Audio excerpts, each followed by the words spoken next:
Hi, and welcome to Thursday with a Friend. My name is Lawrence, and today my special, special Joe Fest friend, Wilhelm Toy and Hobby. Thank you for joining me.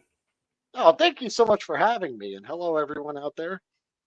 Did you have, honestly, God, you have such a good voice for this. And I gotta say this, both Ed and I, Action Face, said this. I expected you because all we see is the box, right? So Yeah, we don't. I thought you were going to be a shorter, fat guy, and you are I've, not. You are a I've heard much that. bigger, Yeah. stockier guy. Not what I expected. Not to mention, you stopped me as we were trying to park, and I'm like, "What is That's right. this crazy fool doing?" What? I told you because I saw you in your side view mirror, right? And I said, I think I had Bjorn Jorgensen in my car, and I went, I think Sarge is in the car driving it ahead of us. And then I said, no, it's Lawrence. He's looking for somewhere to park. And that was funny because later you became, Sarge Jr. when he put the hat on you, Oh, which dude, was hilarious. That was that such a great guy. moment. That guy could not have been nicer. He could Oh not man, have been.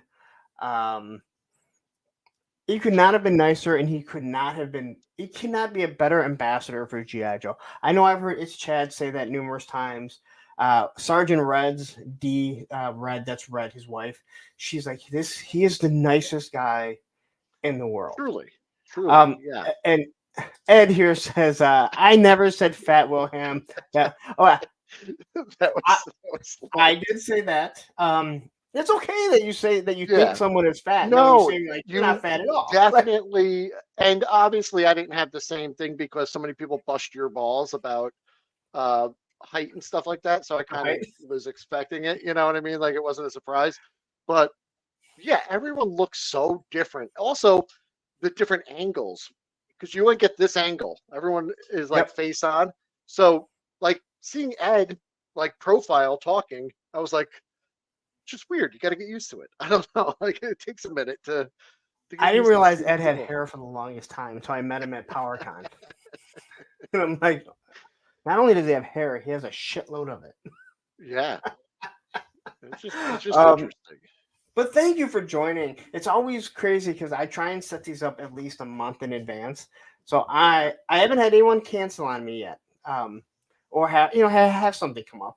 But once I get closer to it, I'm always like, hey, are we still on? Are we still good? And you were like right away, like, yep. No, And absolutely. I even made an announcement over on my channel. I was taking a brief hiatus, but I am fully committed to all appearances I committed to before the hiatus. I'm gonna, see them through, and yours is one of them. So, and thank you because honestly, like, if you get a chance to meet this guy, because you should all be going to Joe Fest. Um, seriously, yeah, was that not one of the funnest highlight of my weekends year. of my life? It was just so good. But anyway, let's say hi to the chat. We got 28 people here, Sure. all here to see you. Believe me, no I one wants to see wish. me. So let's get to the chat really quick. We have Sharlock, who we met at Joe Fest, who will be at Codename Iowa. Hopefully, he'll be able to make an appearance tomorrow on Punk's Pit and hopefully bring some guests if possible. We have Largo's Oh, Lair, who is here. Three hey, star draws in the house. GI Bro, which you got to experience his guns in person. J Astro. Menhoza is here. We have Woodman what's at up? 29. What's up, uh, dude? Turk Murphy's Toy Solution. Turk Murphy is Oh, way I like easier to that. say. We have Christoph Scuba, Nolan, who is What's makes up, us Nolan? Toy Tube official. Tony Figs, who I may or may not have talked to Yay, on the phone today. Action Figs, who we already said earlier. there he is. Let's see here. Krusty Old Crow has joined us. Did I Behold. did I miss three star draw? I feel like I missed them, No, you but said you said I don't. I did. Okay. And is there anyone else? Joe Fan 84. What's up, dude? And do I not have? It's like I'm totally missing a moderator. Viper Scout, who will probably be on tomorrow. He's always on Punk's Pit, which is channel members only. I don't like to promote that and talk about it while I have someone else here. Mr. Madgus has joined us to talk to you. What's happening? Plastic Skulls is here. Richard Burns. Okay. You got to be coming to the end. There we go. But that's odd. I don't have Mr. Matthew Matson, who I know was just on because he was talking to me or making a comment in our chat a little while ago. So, anyway, let's start off. And where does the name Wilhelm Toy and Hobby come from? Sure. Yeah. So my name, obviously, is Will. It's William. It's not Wilhelm. This goes back to grammar school. We were doing a little project where we were learning the origin of our name. And I found out that mine was a derivative of German, Wilhelm. And I just thought it was so hilarious when I was a kid that my name basically is Helmet. I was like, what the hell? People like, Michael means like, blessed protector of, something, flaming. All these names just mean something like, so wait, so William protector. So William means helmet. I'm sorry, Yeah, Wilhelm. basically. Wilhelm. That's funny. Yeah, so I grew up your like, your mind protector or something. I don't know. It's like some old German shit. I grew up in condos, and there was a German family. The grandmother, I think maybe the parents were either from Germany, but the son's name was Helmut. So that's kind of funny. Like, yeah. Yeah, I don't even know if it was accurate, but I remember like drawing a helmet for my little project in like 4th grade, and I was like, this is me, like, and my friends, having fun with it at my expense. And it was a good time, and it's always stuck with me. And obviously I usually go by Will. The shortened version has been my, name for my entire life pretty much. And I just thought it would be a nice way to separate. So I have the little helmet, I don't know my logo somewhere, but it is. Oh, okay. Yeah, it's a little helmet with the W on it. So it's just, and then Toy and Hobby is just KB Toy and Hobby was the name of KB Toys in the 70s and early 80s. They changed to just KB Toys. Yeah, it was KB Toy and Hobby. And I always liked the Toy and Hobby spot, and I always liked going in their aisle. They used to have like a whole testers, paint rack, and model kits and all that stuff. And I used to pick that stuff up there. They ditched it in the, I guess, early 90s, and they kind of just went right for like this, like, just toy store kind of thing. And I always pissed me off. But, and then, we'll probably get to it at some point, but I worked there for 10 years of my life. And, I always liked the, no one's ever said that, but that's all right. Charlotte is asking, anyone ever say you look like Jeff Bridges? No, so but I can see it. That's a good thing. Because I usually get horrible people. Like I've had, who's the guy from ER, the bald guy? He's like nerdy dude. Goose. Yeah, I guess. Yeah, Goose. Yeah. I used to have people like tell me that. And I used to be like, "Shut up, get away from me." Gun Bunny Customs has joined us, and so has, I think this guy from Ken, north of the border. We call them snow Mexicans up here. And I also did miss Wade Howlitzson. So yeah. In my Sky Striker review of the HasLab, I made some comment about having the Rio, and they give you 2 canopies, and you can do Goose here. I kind of think I smashed up into it. Yeah, that's what I mean. Poor Goose. Yeah. So anyway, that's a long way of explaining my stupid name choice for my channel. It was just I wanted to talk more about toys, and I didn't want to talk about the hobby part of it, which I have not fulfilled in the over year that I've had the channel up there. So it's just funny that I haven't really gotten to the hobby side of it yet, but I do like I mean, I building. guess we all say it's hobbies, but I mean, I Yeah. guess I don't even look at it as it's a career now. I'm so popular on YouTube. I would Wow. be Hey, punk toy and career. Uh, and career. uh, I'm gonna I- change it to Wilhelm Cash and Money, and maybe people will start sending me some. No, I'm kidding, guys. well, when you do that, you have to do this one. Here comes the money. Here we go. Yeah, there you Money talk. Here comes the money. The Wilhelm, here comes the money. yeah. So, do you I- mind me I asking like how old money. you are? I'm 49. 49. So, Okay. I will be 49 in next month, so it's coming Yeah. quickly. Yeah, the gray hair, which I had premature gray hair. I had gray hair in my late 20s, so it's not new for me. Like I'm used to it. But yeah, people. I've always been thought of as older than I am. So I remember in my 30s, people thinking I was 50. So just because. You look, you look a little older, but you don't look bad. Like, I see a lot of people that are in their 40s, early 40s, and you're like, how old are you again? Like, you have a hard life, right? Like, because you look old Yeah. as shit. Like I Like, said, you're- it's a lot of gray. I'm used to it because it's been this way for decades for me. But for So I didn't even start wearing glasses till age 39, I think. yeah, same Everyone. here. These are 40. Yeah. 40 glasses, same year. Even my Exactly. little kids, they all had glasses before me. And I blame this all on my ex. And I'm like, this is your fault.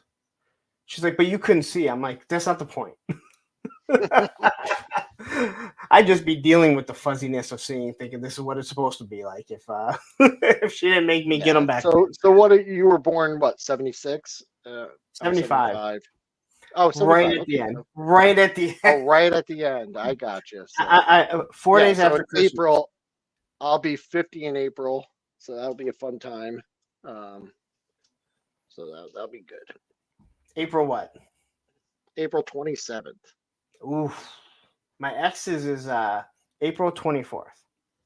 Oh, So my nice, kid's nice. mother is April 24th, and she's like, you should never forget my birthday because it's 4/24/74. So that's what I tell my kids. I'm You like, haven't know, forgotten.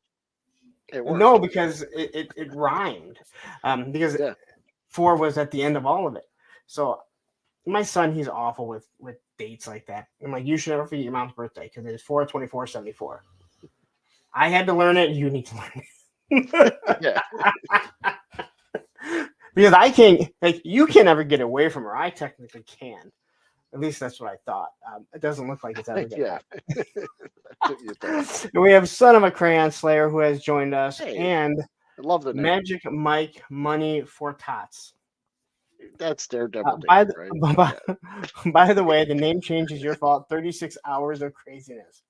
Can't you change your name back, or has it just been you're stuck with Oh, it? is there like a timer on that?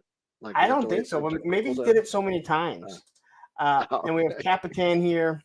I don't know. He changed it once during the stream, and then he changed it again. And I don't know. Maybe there's a time limit. But you're going on I 2 didn't know weeks you now, could. right? Yeah, I guess you could just change your name.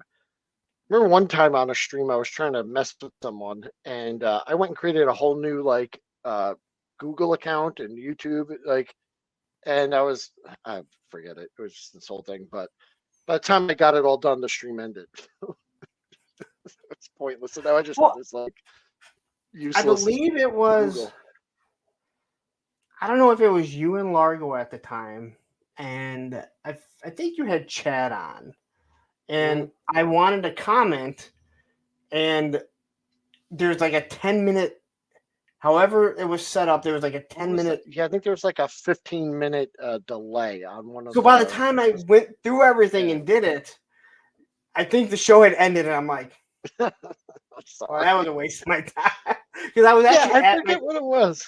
I was at Olivia's gymnastics, so I'm listening to it on the phone. the headphones. She was in class, so I only had so much time. And I remember like it was Do you right towards the remember end of her class. that was a few years ago where like there was like spammers and they would spam like Oh, the porn adult dating bots. sites and stuff. Yeah. Yep. And I think that's we're doing it as a precaution to like keep Yeah, them like you had to be a subscriber for like 15 minutes before the show started or I think it was something. 15 minutes, like Yeah. during the show or whatever. And I Uh-huh. remember I meant to make a comment. It was at the end of her session. So I was in the car by the time it was, and then the show was over by the time I got home, and I'm like, well, that was a waste of my time. Yeah. um, so where did you grow up at?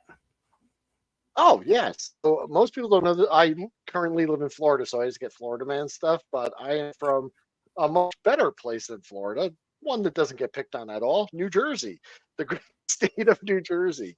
I was born in Jersey City, which is arguably one of the worst places in New Jersey, but I thought it was pretty cool growing up there. And when I was in elementary school, we moved to, it was pretty funny. We went from Jersey City, which is pretty run down, or was at the time in the 80s, to one of the most like affluent communities just north of the George Washington Bridge there in Bergen County, New Jersey. So it was like day and night, you know. So how long did you live there? Till 2008 or 2009 when I moved to Florida. Yeah. Okay, all right. So Florida is still. I mean, 2008. I guess that's quite some time, but still a fairly recent. Um, Yeah, so I mean, it's weird because I think about it. I'm like, oh, I'm almost going to be in Florida for 20 years. You know, it's like getting crazy because it was always like, oh, I just moved here from Jersey. You know, for 10 years I was saying that, and then you're like, well, I didn't just move here. It's been 10 years. You know, and now it's been even farther. But yeah, yeah. grew up just outside of New York City, and loved it. And I know I probably don't sound like it. Not a lot of people in Florida call me on the Jersey thing. I My don't wife's hear it. got like a wicked accent, and she gets called on it all the time. But I just got lucky, I guess. 1 second here. Welcome to the Creamery.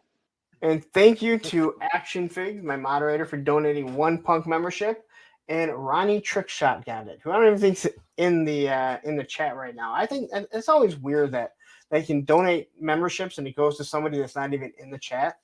So even though right after that is Joe Fan 84, Mr. Mad Gus, Capitan, Rolando don't have memberships. They handed it out to somebody in Australia. Yeah. He's probably sleeping right now. So growing up in Jersey, do you remember like did you live with your mom and dad or? Yeah. I had such an awesome childhood, like such an I love. amazing childhood, one that I talk about all the time, so much so that my kids, my nieces and nephews are so sick of hearing all of my stories. I peaked when I was 10 years old, people. I had maybe 12. Like it's been downhill ever since because my childhood was awesome. High adventure beyond compare, bouncing here and there and everywhere. It was great. Um, Things took a downturn, but yeah, both. I come from a pretty big family, so there's six of us. So Okay. my parents, six of us, three dogs, too many cats to count. We even had a alligator at one point. I mean, just a crazy in childhood. in Jersey? I mean, in Florida, I It was understand. actually it was a caiman. It was a caiman. It wasn't quite an alligator. And oh man, I'm gonna go off the rails here, but my father was an eccentric dude. Um, he was a That's firefighter in the city, and he used to come home with crazy stuff. People would show up at the firehouse and go like, "Hey, you want to buy this?" Like sometimes it was like hot goods, maybe taken off the back of a truck. Sometimes it was like exotic pets. Sometimes it was just weird stuff. And he would come home with this kind of stuff all the time. Came home with a caiman. And the funny thing is that caiman was electrocuted because it bit one of the home wires. It got out of its cage and I'm fried. sorry, We I had a shouldn't laugh. funeral for it. We had a funeral for it in my backyard at 1 in the morning as kids, and his name was Herbert. Yeah, At 1 in I'm the telling you, morning? yeah, I remember. I thought it was so cool because I was staying up so late, and I was like 7 years old. All right. So we'll back up a little bit here. So Yeah, you obviously sure. have siblings. How many siblings, brothers and So I sisters? am the. So I have. There's 6 of us. So I have 2 brothers and 2 sisters, and then Okay. so 3 boys, 3 girls. I am the. I'm the middle kid. I'm the youngest boy, and I've got 2 younger sisters. All right. So how much older or younger the brothers are? Yeah, so it's crazy. My oldest sister's 6 years older than me, and then we're all 2 years apart, all the way down Okay. to my youngest one. She's like 4 years younger than all of us. Like she's the only one. There's a gap.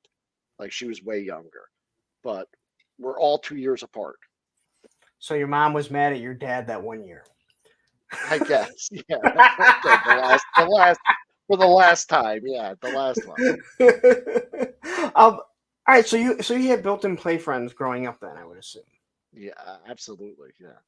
So no matter what, you always had probably someone, especially you have an older brother. When he gets out of it, Oh, you have a younger brother now that this you is can. where I tell you, like my older brother, yeah, battles all the time. But the best thing was directly behind me on like a diagonal was a friend of mine. Across the street from him was a friend of mine. Next door to him was another friend of mine. And I grew up with all these kids. Down the street was another friend. I probably had a group of 5 or 6 friends that were over my house in my backyard. We'd go out fishing, go to the woods, do everything. I mean, every day of the week. One of my best memories is my friend used to call me. His name is Roman, right? My buddy Roman that I grew up with, who is your pup.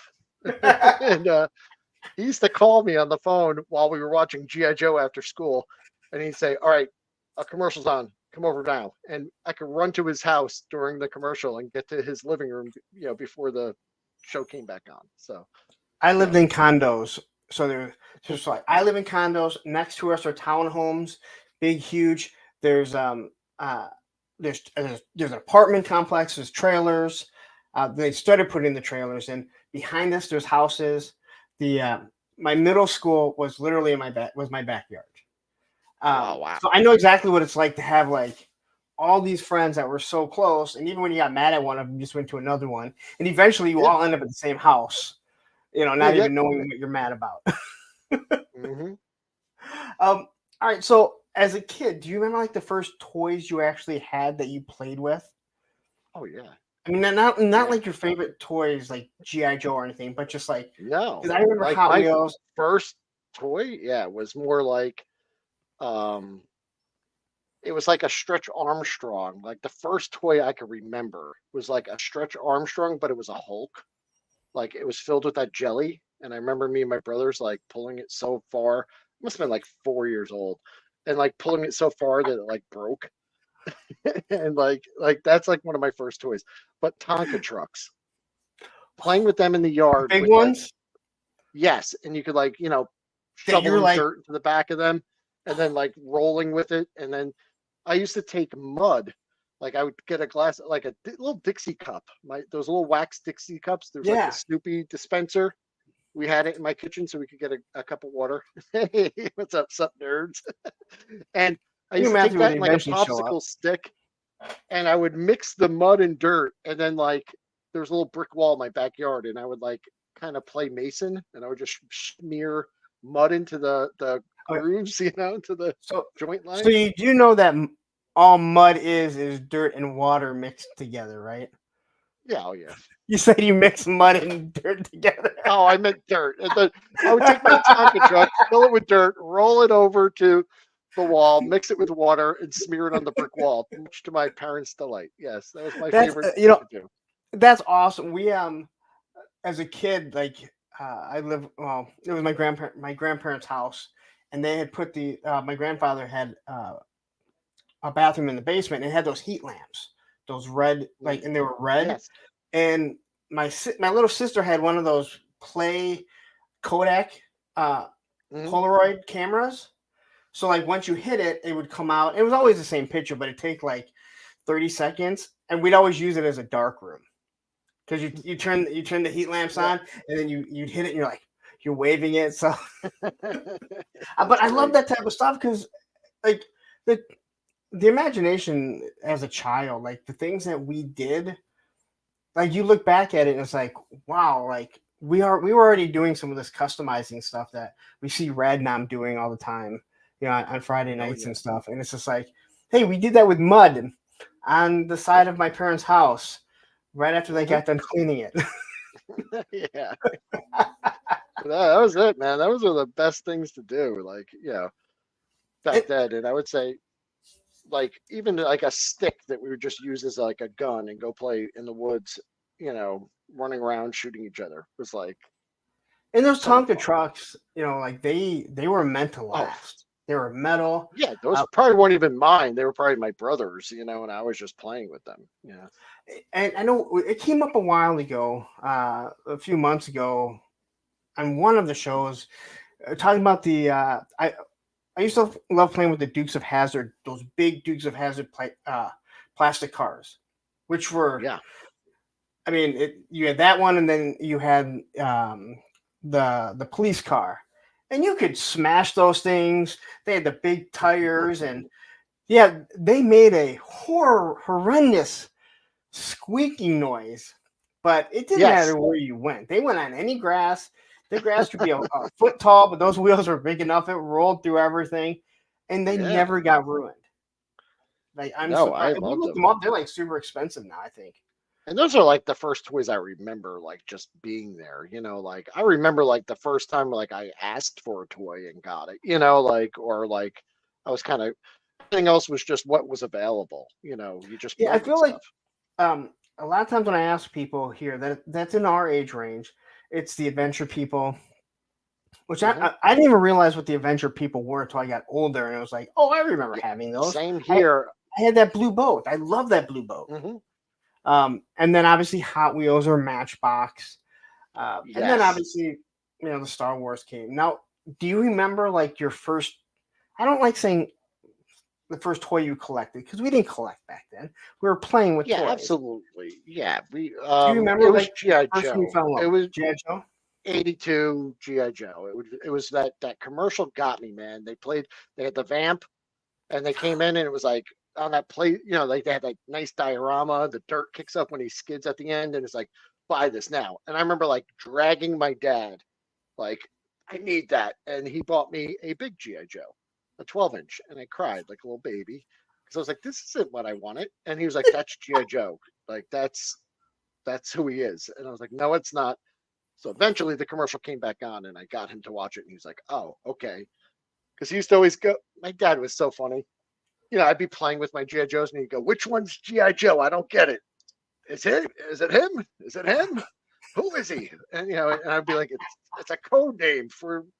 He's like, "I don't get it." He hated it because GI Joe um, was the big one for him. I can, I've told this before. I can remember exactly where I was, what I was playing with that first time I saw that GI Joe commercial, and I was sitting in front of, and I can picture it sitting there right in front of the TV. Is like the silver TV on this cranky stand that probably OSHA would never allow it. And I was playing with the Lone Ranger and Tonto on their Nice. horses, and I had the snow speeder, and I saw that commercial, and I remember turning around because my dad was there, and I said, "Can I get one of those?" And he said, "We'll see." And I can remember the first time we saw him at Sears, Oh my god. like exactly where I was. Like if I walked in that Sears, I would Yeah. know exactly where it was and what I got, and that that was my first true love. But did you have like I Star Wars and stuff like that?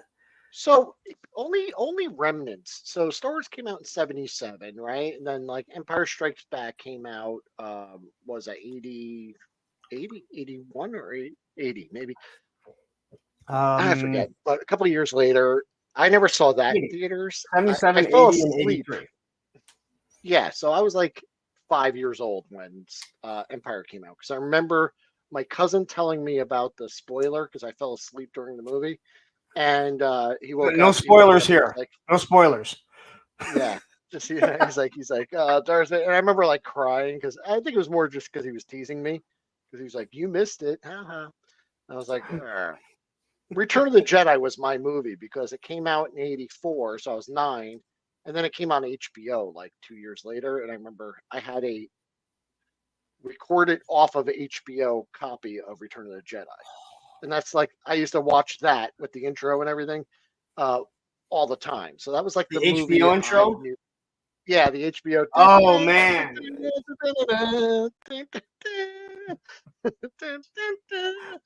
That Like is awesome. that was kind of my thing. So I missed out on a lot of the toys. One of my neighbors up the street had a bunch of them. I had a handful, but GI Joe was the one where I really got into. And before GI Joe, my brother used to build a lot of like model kits. He was into cars. My brother was really into Hot Wheels, Matchbox, and then the the glue together and snap together model kits. The ones that we used to. So when we got the vamp and we had to put it together, he helped me and he put the decals on and everything. My brothers wound up getting into it. So we'd go to the store. They'd get a Joe. I'd get a Joe. So now we got 3 of them. My next oldest brother to me, Mark, he's 2 years older than me. He's a jock through and through. He really didn't get into action figures too much. He'd want one just because we're at the store. My mom would say, you could each pick one. So he'd pick one. And I'd always wind up getting it because he'd be like, blow it off to go, play football or baseball or whatever. And I mostly had like 3 times. I was really into them. My older brother too, he would get one and then just pass it off to me. Like my oldest brother, he was always awesome about that. He'd be like, That's cool. yeah, it's fine, but you could play with it. Yeah. So he Yeah. basically knew he was just basically picking one out for you, and obviously eventually Like your I younger brother. loved them. I used to sit there and have scenarios. They used to make fun of me because they would hear me mimic me doing the voices and everything, and I'd be over here going pew pew pew pew, and then they would make fun of me and call me a dork, and I'd chase them out the room and stuff like that. But Now is everyone in your family a bunch of giants? I mean, taller. yeah, so it's funny. Like right now, I'm the fattest one, but my brother was always like right now, I'm like the heavy set guy, but growing up, I was always the smaller one. So like in high school, like I'll say my brother was like 100 pounds heavier than me. He was like 280 in high school. Freaking huge jock Wow. football player. Yeah, he was mad, maybe 265, I think, when he graduated. Like he and he played football and he's all county and all that crap. And he was all into that stuff. I was half his size. Now we're the same height and I'm probably higher than him now because he's lost a lot of weight. But So obviously you said GI Joe. That was like the first toy you fell in love with.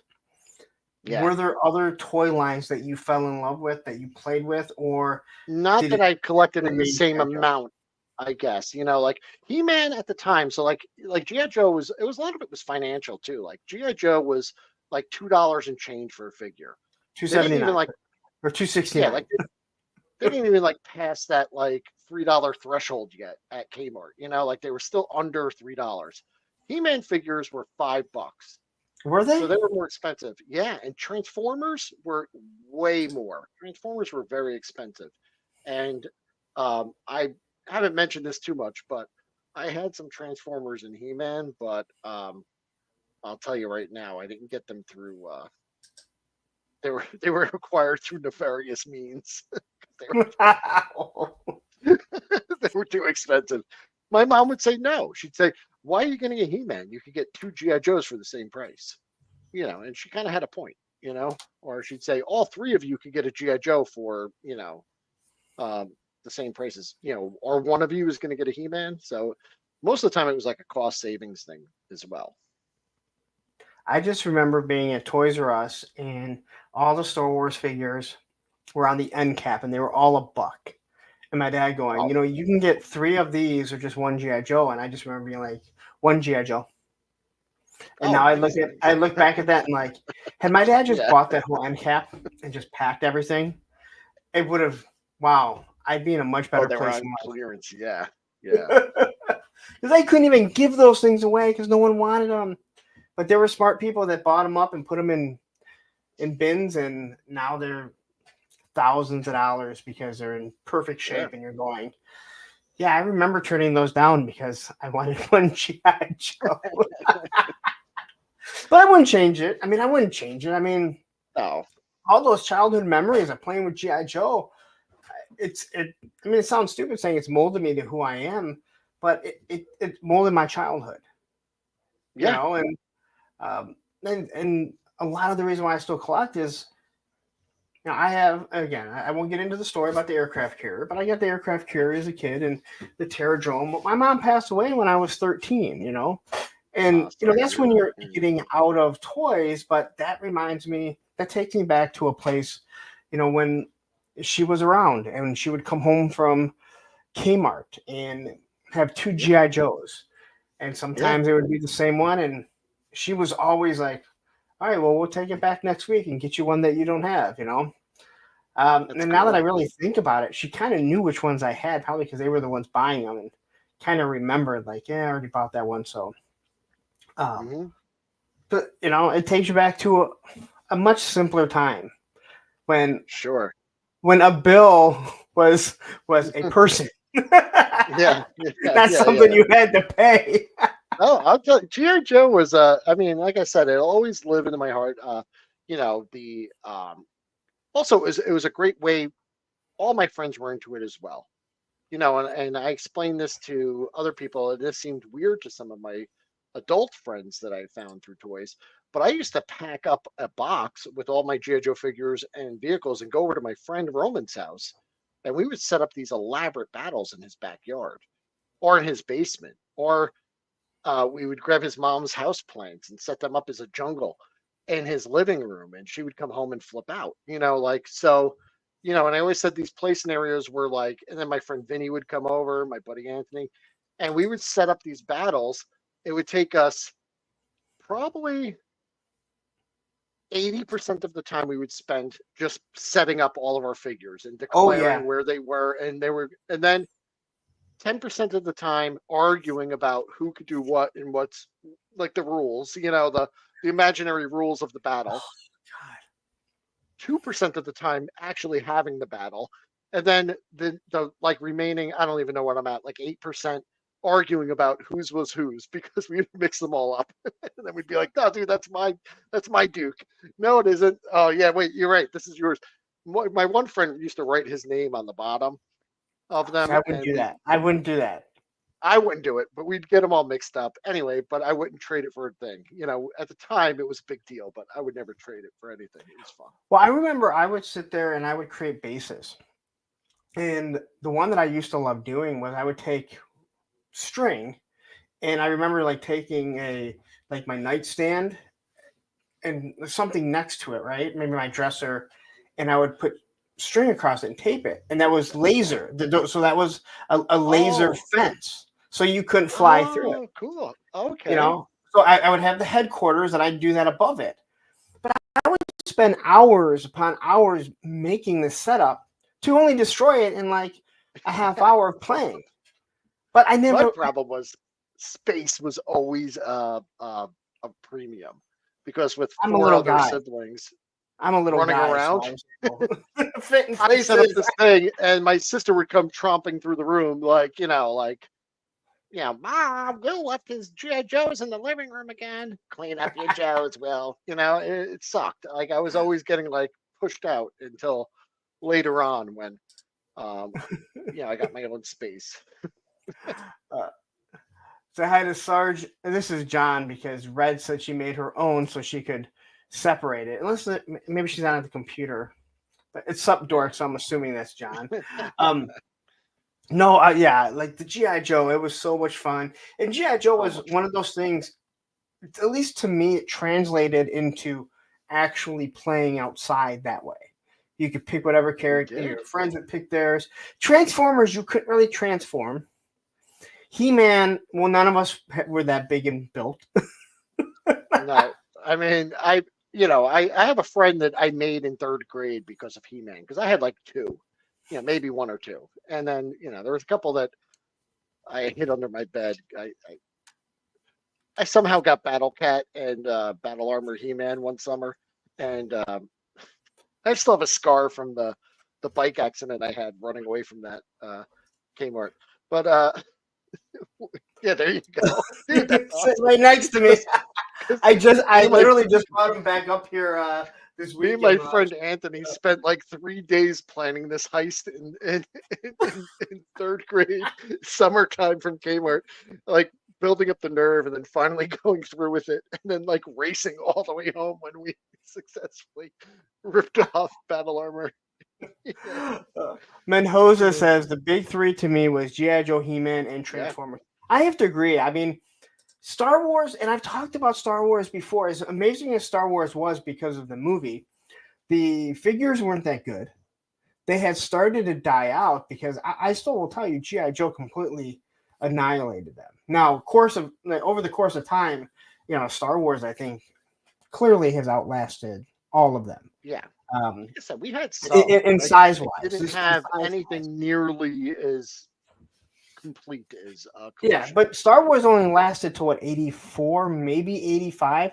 Because once Yeah. Jedi was done, like there wasn't anything else coming out. Mhm. Where G.I. Joe, He-Man, and again, we all called it He-Man. I didn't even know it was called Master of the Universe till I got back into Oh, sure. collecting the past 5 years. And Transformers, I think, I don't even think it's safe to say. I mean, it's pretty clear those were the three big ones throughout the 80s. Because, Yes. Turtles came in towards the end. That was after my time. Obviously, GoBots, they didn't really stand the test Turtles of time. were even like though- a guilty pleasure for me because I was too old to be really playing with them. But me and this one friend would go to the store and score them every once in a while. I had one on my dashboard when I was like just first started driving.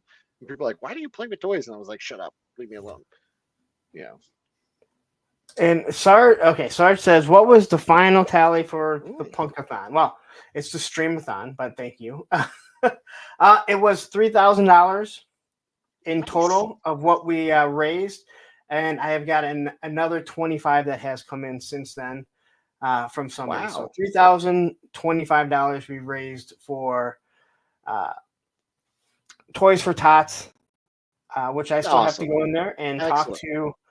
Thank you, and talk to Dee, his wife, about how we're going to go ahead and do something. I got to highlight this. Please, everyone, screenshot this because this may be the only time Sarge says something nice. So just please screenshot it out. It's going to leave an infamy on. Matthew says Punkathon is a better name. Punkathon is. Hey, if you guys think it is, I mean, I don't know. Yeah. I don't have a problem That's changing excellent, it, but it does seem kind of Yeah. look what I'm doing for the kids. What are you doing? Well, you should be proud of it. Oh, he though. said It's a good typo. He meant mice. Okay. That's hilarious. SCS dog saying, "Damn, that's a Yeah. great tally. Thank you very much." We'll talk about that. Well, we can talk about it again next Monday when I finally do come back. Although Yeah. I took Monday off. I'm like, man, I just need a day off. I need a day off.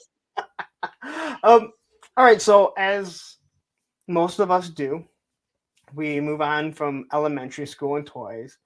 We go into the middle school, and I think So I told you I peaked when I was 10, and here's why. Here's where it gets dark. My house burnt down when I was 10 years old, and I lost everything I owned. Me and my entire family. And yeah, you heard it right. My father is a firefighter, and my house burnt to the ground. And when I tell you that that was something to get over as a child, like, I don't know, you ever like when you were a kid, like someone broke their wrist in school and they got like all this attention and you were like, oh, like, I don't know, like you almost like wish something would happen to you that like everyone would talk about. Uh, I don't know, it's just like stupid kid stuff, right? And then something happened to me, right? Really bad. My house burned to the ground. And when you think you'd maybe like get sympathy or something, I had kids in my class accusing me of my dad being an arsonist. It was just a weird time, like, and I just, even teachers were like, how'd that happen? And I was like, I don't know, I'm 10. I have no idea how it happened. Like, We all So, lived. if Yeah, go ahead. anyone here knows Uh, Alanis Morissette, if anyone here watching knows Alanis Morissette, let her Sure. know this is irony. His dad was a firefighter and the house burnt Yeah. down. Her whole song, isn't it ironic? It's just bad luck, Yes. right? Yeah. Her song is bad luck. That's what it should be called. It has nothing to do with Yes. irony, all right? That is irony that your dad was Yeah. a firefighter. And Well, so, and here's some things that people don't know. The house was built in the 1880s. It was an old house, very old house, ancient. Um, Anyone here from the Northeast, right? Yeah. Well, my there's dad a bunch of wasn't. people. And, and like I said, it was very painful. And what's so funny? 2 years ago, I went back up to my hometown and I met someone who I haven't talked to since high school. And he said, "Hey, you're Will. Hey, are you the guy whose house burnt down and then they got a new house?" And I went, "How is that what you remember from me from high school? We hung out for Well, years." what were you gonna do? Live in tents on the property? Like, Yeah. And I just said, yeah, it wasn't a good thing. It was a horrible thing that happened to me. Like, it was terrible. It wasn't fun. so completely burnt down. You lost everything. Yeah, as a matter of fact, it was funny because even like when the firefighters went in there, so like I even have in a box in my garage a sealed baggie of burnt comic books. Me and my brother's comic book collection that we like kind of vacuum sealed in this like block back in 1985 that Wow. I've kept all these years. They're all melted together. I don't know. I found them on my lawn like the day after. It was crazy. Oh my Anyway, god. That's horrible memory. Lost everything, had to start over again. So I think that's one reason why like some of my friends I was okay, so you said middle school, right? Jeff, what's happening, brother? so clearly another stream has ended because all these new people are coming in. Roll So keeper, yeah, Jess Jeff, Todd C. you get to middle school and it's like, yeah, I did move on a little bit, but like part of me like I was trying to rebuild that collection. Like just trying to get like some stuff.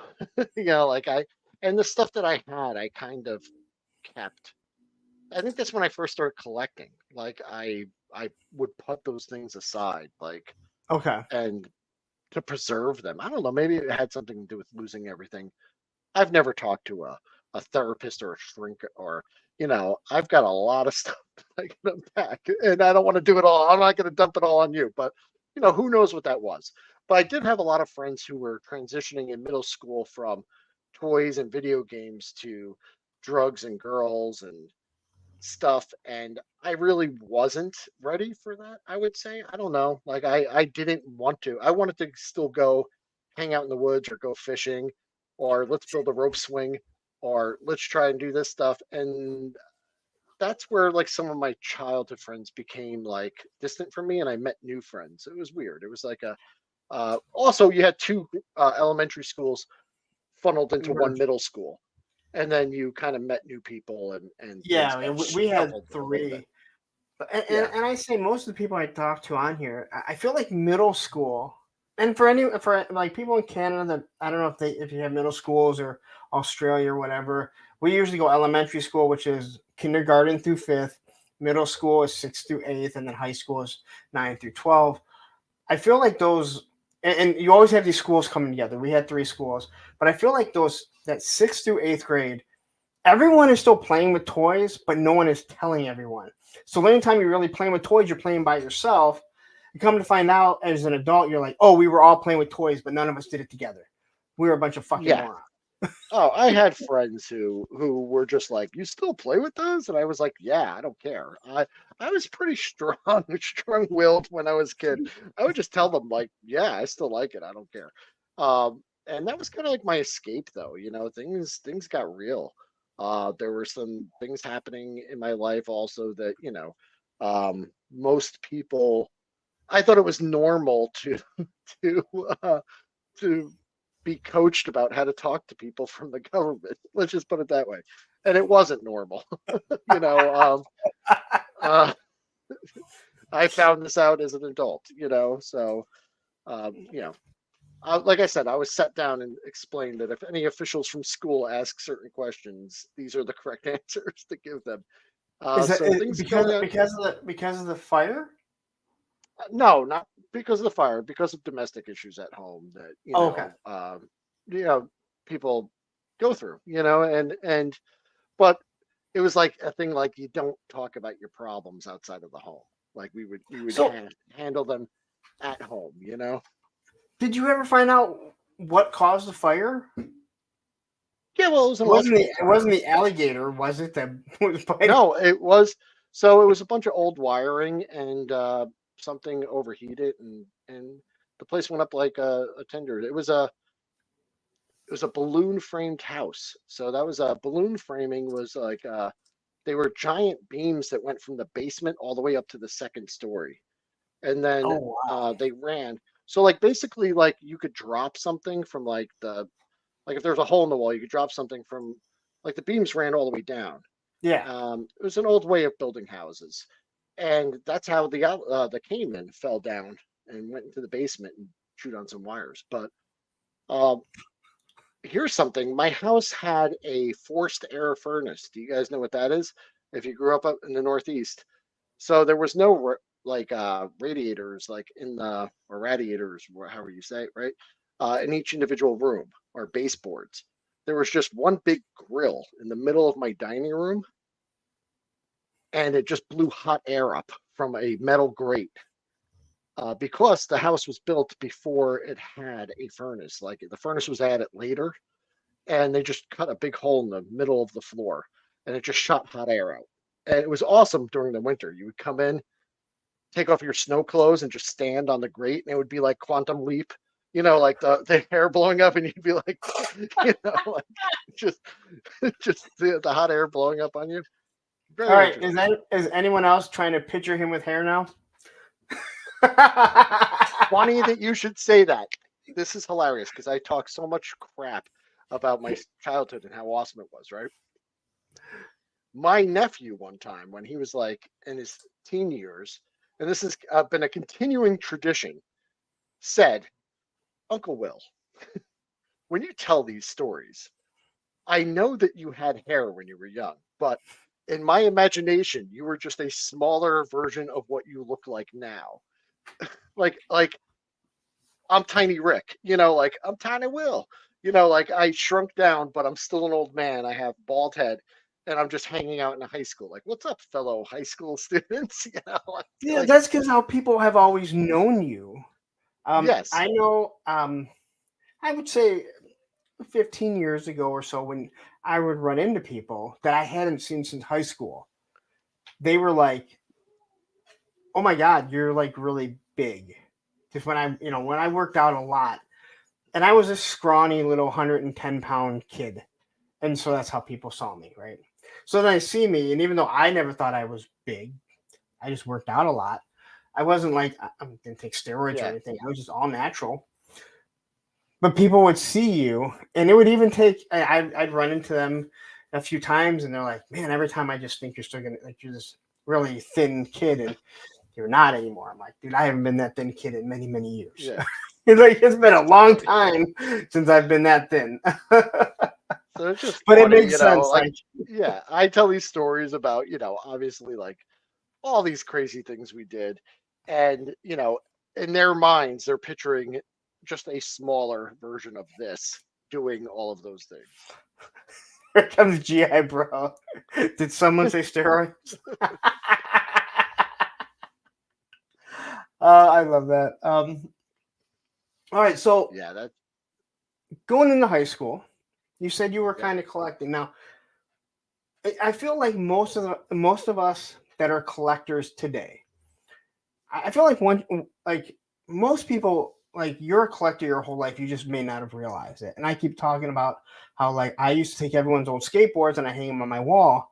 I was collecting skateboards. I didn't realize that's what I was doing, but I was yeah, collecting them and hanging them on my wall. So, and I feel like a lot of people that really got into or were really into toys, they kind of shifted into comic books. I think they were easier to hide. If they did see it, you're just saying, "Hey, I'm just reading." They weren't. I can't believe I'm saying that comic nerds aren't as nerdy as toy nerds, but I think if you were we're caught both. with action figures, it was going Yeah, to be a lot worse for you than being caught with comics. So, did you get into comics, video games, or anything in middle or high school? What did Comics you and do? video games, my whole life. One of the things growing up though was with so many of us, a lot of like video games, for example, when we got them, were a gift for the whole family. Like it was under the Christmas tree, and it said like to the family from Santa or something, Yeah. and we had to share everything. So like I'm envious of those people who had like their own Nintendo in their bedroom. Like yeah, I'm like I would have been so jealous of you. Like my buddy John always had his own Nintendo in his bedroom, and he's like, "Yeah, I beat that game," and I'm like, "How?" And I realized it's because I would play it for 5 minutes, and then my sister would be like, "I need the TV now," and we'd get into like arguments and fights, or I get a turn. So you'd get like 1/4 of the time playing a game that until later on, where Yeah. I was able to acquire a TV and get my own way. But for the most part, yeah, I transitioned into that music, um, skateboarding. Although I didn't get like majorly into it, but there was a time in the '80s where everyone tried it. Bikes were more my thing. Um, Motorcycles, we used to ride like dirt bikes all the time and have a good time. But yeah, there was a lot of other things. Now, what kind of music were you into? Did you get into like a So music scene or? not really. Mostly, like I said, like most of it was like I got a Walkman for Christmas, and then I stole my brother's like Led Zeppelin tapes, and that's what I was into for a while. And then Okay. uh, my friend introduced me to Black Sabbath, and I remember that was my favorite band for like 5 years straight. Like I just Black Sabbath and Ozzy was like all I listened to. I can see it. Um, I yeah, can totally. I was totally into them, but obviously tried different things, but I remember those were like the first ones where I actually took my money, went to the store and like bought the tape or the CD later on, it was those bands. But I had some friends that were like so into like, I always like a jack of all trades, I never really got deep into anything. I always had Okay. like a friend who was more of an expert at that thing than me, even with like toys and video games and like, like I kind of I was friends with jocks. I was friends with nerds. I would play D&D with my friend Roman, but I would also then go fishing with my other friends. I was like I kind of You um just mingled without, and I fully understand that because a lot of my friends didn't understand. I did the same thing, and I was like, I don't care if you don't yeah, like them. I mean, I've known some of these kids since we were younger, and we've just stayed friends. Um, yeah, but again, I was a punk. I was a yeah. punk. Yeah, there was times where we were hanging out and I'd have my one friend who was, into motorcycles. He'd be smoking a cigarette and my buddy would walk up and he's like, "You hang out with this guy?" And I'm like, "Yeah, I've known him since I was a little kid. What's your problem?" Like of course I hang out with this kid. He's my neighbor and best friend like since I was like 3, like of course I remember him. But there were a lot of kids in school that like, I mean, you look back at some of those '80s TV shows where it's always the popular person, and it's like, they always end up being friends again with, it's like you kind of look back and like, like that would ever be like, but that's exactly how high school was. It Like was. you It would meet was. someone, and they're like, oh yeah, we were best friends till like 5th grade, and then we got in 6th grade, and she became popular and never talked to me again. And it's like, Yeah. don't you guys live next door to each other? Oh yeah, we talk all the time outside of school. Yeah. But you guys don't even say hi and hi. And, nope. Like, all right, well, that's stupid. Yeah. Well, and I had like I told you, I had a pretty wild childhood. Like, I'm probably one of the only kids. Did you have a rickshaw when you were a kid by any chance that you and your brothers and sisters would parade around town and get in trouble with? Wait, what is Rickshaw it? is like that.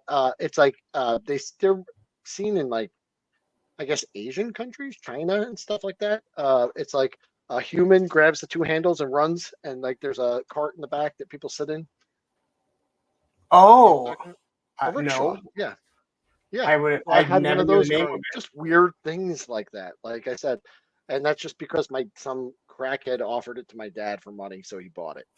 And he brought it home and we literally ran around town with it and like got other neighborhood kids to like pull us and like the police were like, okay, you guys get this thing off the road. What are you doing? Stuff like that happens to me all the time. Um, Hmm. oh my God, like, dude, I didn't expect this to go there. So if you had rickshaw Yeah, on your bingo card tonight, you may yeah, have won. rickshaw. So I had like, I um, don't think I've ever heard that. Like, I don't think I've ever heard this name of that. But the moment you yeah, mentioned, like, described that, I knew exactly what you were talking about. yeah. We had chickens, we had ducks, we had snakes, turtles. Like I said, the caiman was probably the weirdest animal. But it's awesome because it's like, not only did you have a big family that was doing it, you're talking about as And bingo. and one, I knew he had it. Rickshaw. um, but you're talking about like the other kids, like, Yeah, because the other thing is, think about it. There's other kids that in from your neighborhood now that are talking to some other Yahoo on Thursday or Tuesday, talking like, yeah, there was this one guy. His dad was a firefighter. His house burnt down, but they had yeah. all these weird, like, there's someone else telling that story about you guys coming over, whether it be your brothers or your sisters, coming over with something weird, and it left this, engraved memory, that you guys will That's what I always said. have. Yeah, wild 'Cause I times. absolutely, Yeah, I mean, I love that. I mean, I love that stuff, and yeah. I I know wouldn't change people. it for the world. I think it's great. That's why I always tell my sons and my nephews and nieces all these stories because, like I said, every day was just an adventure. But I had a very, very strangely kind of dual world that I lived in. There was a very dark world I lived in, and one filled with adventure and discovery constantly. Some of that adventure may have been me leaving a place that was dark and going out and exploring the world at a much younger age than I should have been, instead of doing stuff that most of you kids were doing, like going to school. But um, just the way it is, and I wouldn't change it for the world. No, I feel the same way. I mean, I talk about it. Yeah, I've talked about it with friends and people. I'm like, I wouldn't change anything that's ever happened in my life because I'm happy with who I am. Like the person that yeah, I am happy being that person. And I go, even though I lost my mom when I was 13, I wouldn't change that. Not because I yeah, didn't love my mom, but because it molded me into who I am. yeah, And every single thing has led, every bad relationship has led me somewhere to my final relationship where, yeah, it didn't end great. We have a great relationship now, but it yeah, gave me not only my two kids, but raising her daughter since she was 5 years old, who is, I mean, she's my daughter. I raised her. yeah. She's 27 years old now. Hmm. So it's like all those things, and not everyone's that lucky. I mean, you I talked have two about, sons. Yeah, I have two sons that are mine, but I have a stepson and a stepdaughter, and they're a little bit older than my kids, but all of them between them have 9 kids themselves. So I have 9 grandchildren that are pretty much, I held each one of them when they were born, and they've been my stepkids since they were teenagers, and they're like my own. So um, yeah, I and, never and thought that I would have that legacy of these people. This 9 grandkids. I never I thought that never, would happen. I never thought I'd have kids, and then you Yeah, have the first one, and it's yeah. like, oh wow, this is crazy that you have one So kid. talk about collecting. Yeah, I collected people too. And I don't know why, because like I told you, I lost everything. You said you lost your mom, and that, like I said, it's tough, man. You were 13. I lost my family around the same time too, but they're still alive, and well, some of them are. But that's the weird thing. I don't talk about this ever. It's probably the first time I think I've ever brought this up as an adult. But my mom walked out on my family when I was 13, 14, Oh, and I didn't see her for about 7 years. So my childhood ended when I was 14, and we pretty much had no parents at home. My dad, uh, my mom had him arrested, and he spent like time in jail and wasn't allowed to come home. It's just a terrible, terrible divorce, and So that's why I say like my childhood ended, and we had to fend for ourselves, me and my brothers and sisters, and live this lie, pretend that it wasn't happening because we were afraid that like the school would find out and then like split us up or take us home. So like, you ever see like Don't Tell Mom the Babysitter's Dead, Yeah. where like they try to be adults? Yeah, right. You can tell how great that went. We tried to hold it down and like hide this from like school officials and police. It was just insane when I tell you. Or what's that So show, Shameless? Like that situation where we're just all trying to figure something out. And yeah, and that led to me being homeless by the time I should have been graduating high school. I was living in the back of a car. So, everything was taken away from me at a very early age. And I just learned how to pick myself up and get back up there with my brothers and sisters, who I love very much. And, unfortunately, my dad came back around, and I had a wonderful like second. I had two dads. I had the dad before I was 12 or 14, and then I had the dad I met when I was like 18 that turned his life around, and I had a wonderful relationship with him for like the next 7 years. And unfortunately, he passed due to cancer. But you know, you lose everything, and you don't. And this is like all my friends were starting college, and like heading out and having like the times of their lives, and I was literally just broken, like a complete like I felt like so worthless that like I didn't believe I was worthy of anything. And like when I got like I don't know anything, I like cherished it. I don't know. So like people, like I said, like yeah, when I met my wife, when I met those people, these were people that I just decided I'm never going to give up on. Like people have given up on me, and so that's why. did you feel like that at the time, or do you? Because I know, like when my mom passed away, I mean, it was so long ago, and uh, this friend of mine, and this was probably 20 years ago. Yeah, She was saying that she goes, "You used to just be this really happy-go-lucky kid, and then your mom passed away." And she's like, "I'm not saying this in a bad way. You were just cold." Now, I yeah, don't really remember. I don't remember it. I just remember no, myself always being this way, very stoic, very a matter of fact. I've told people, I'm like, I was an adult yeah. from that day. My dad, he had a little, Listen, little yeah, sister.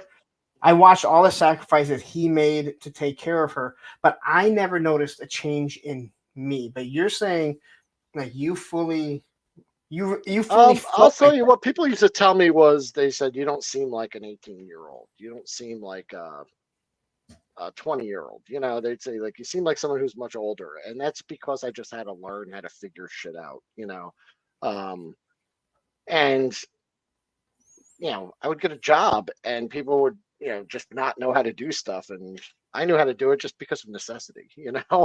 Like I just say like I remember, geez, I'm trying to think of it like a good example, but like I don't know. I guess I became not afraid to try just about anything because there were times that, like I said, um, there was no one to help you out. There was no one there. You had to figure it out for yourself. So, I'll look at a problem and I'll say, there's got to be a solution. Let's roll up the sleeves and figure this out because no one else is going to pick me up and, hold my hand and walk me through this.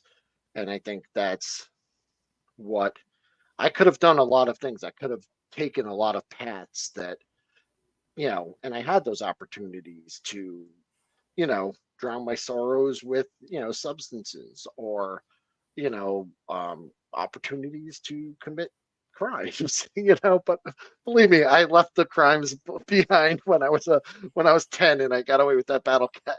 Those were the last heists of my childhood. Yeah. I decided I just wanted to. Here's what I decided when I was like, I had like my little list. It was just that, what I owned, I will have earned myself. So no one could take that away from me. No one could question whether or not I deserve to have what I had because hell, I earned it. It's mine. And that, I would just try not to let anyone down. I don't know. Like it just Now, would you say your siblings were the same way as you? Like, were you guys all like really tightly bonded? Like, you guys all yeah, like, so you yeah, guys were all like, "Hey, we're adults, even though we're not, and we have to find a way yeah, to make all this work." yeah. I'd say my sister and my older brothers pretty much took care of me in ways that my parents probably should have been, through my teenage years, 100%. And yeah, but with that comes like this kind of codependence where we also like would kind of live off each other, and I think that kind of like stunted us, I guess, in our early adulthood where like most of my friends were living independently and stuff like that. We were kind of all still cohabitating like in a small apartment together or, like things like that where we were still sharing a car when I was like in my mid 20s and, like I didn't go out and get that thing because we were also like would like we wouldn't sell, like we wouldn't would spend on anything. Like we would try to like I guess I've seen things like therapists have talked about like shared resources, with like larger families where people like I still find myself doing it to this day where like individual possessions don't mean so much as like the rather like the possessions for like the whole, like the group, Yeah. type thing. I have difficulty with that, like even with my sons and like my children. Like I'm like I'll snap on them and I'll be like, don't be so greedy. That belongs to everyone. And I probably should allow them to just have their autonomy. Wow, that's crazy though. I mean, it's Yeah. awesome, and I mean, good for you and your family. Sure. Because Yeah. I mean, I've said it. I watched a lot of friends that also lost parents, and losing a parent. Again, you said your mom walked out on you, and Yeah. I have friends that they've never known their dad, Yeah. or like It's something like tough. that. At least for me, it was over. Like my mom didn't leave; she passed away. And it's horrific. Mhm. But I think not knowing would be I even know. worse. I think that would be I even know, but worse. it's still sad. Like you wish, like like my kids growing up. I always wish like my dad could be. They can meet this crazy guy that you Yeah. know brought all these weird things home, and you could listen to some of his crazy stories. About growing up. He grew up in New York City, and it's just like had some crazy tales, and like I just wish they would know them. And yeah, and then there is something painful about knowing that this person's still alive and out there and just chose not to ever have anything to do with you. And you just don't know why. But So, do you mind me asking about your mom? Like, yeah, I mean she's alive, but I don't really have a relationship with you her. haven't. And see, Uh, so Not really a negative thing. It's not like I could call her right now and talk to her, but it's just it was never the same. Like we kind of reconciled, I guess, in my adulthood, but we never really talked about it. I guess is the weird okay. thing. Just yeah, Well, like my kids have never met. They never met Susan. That's my ex.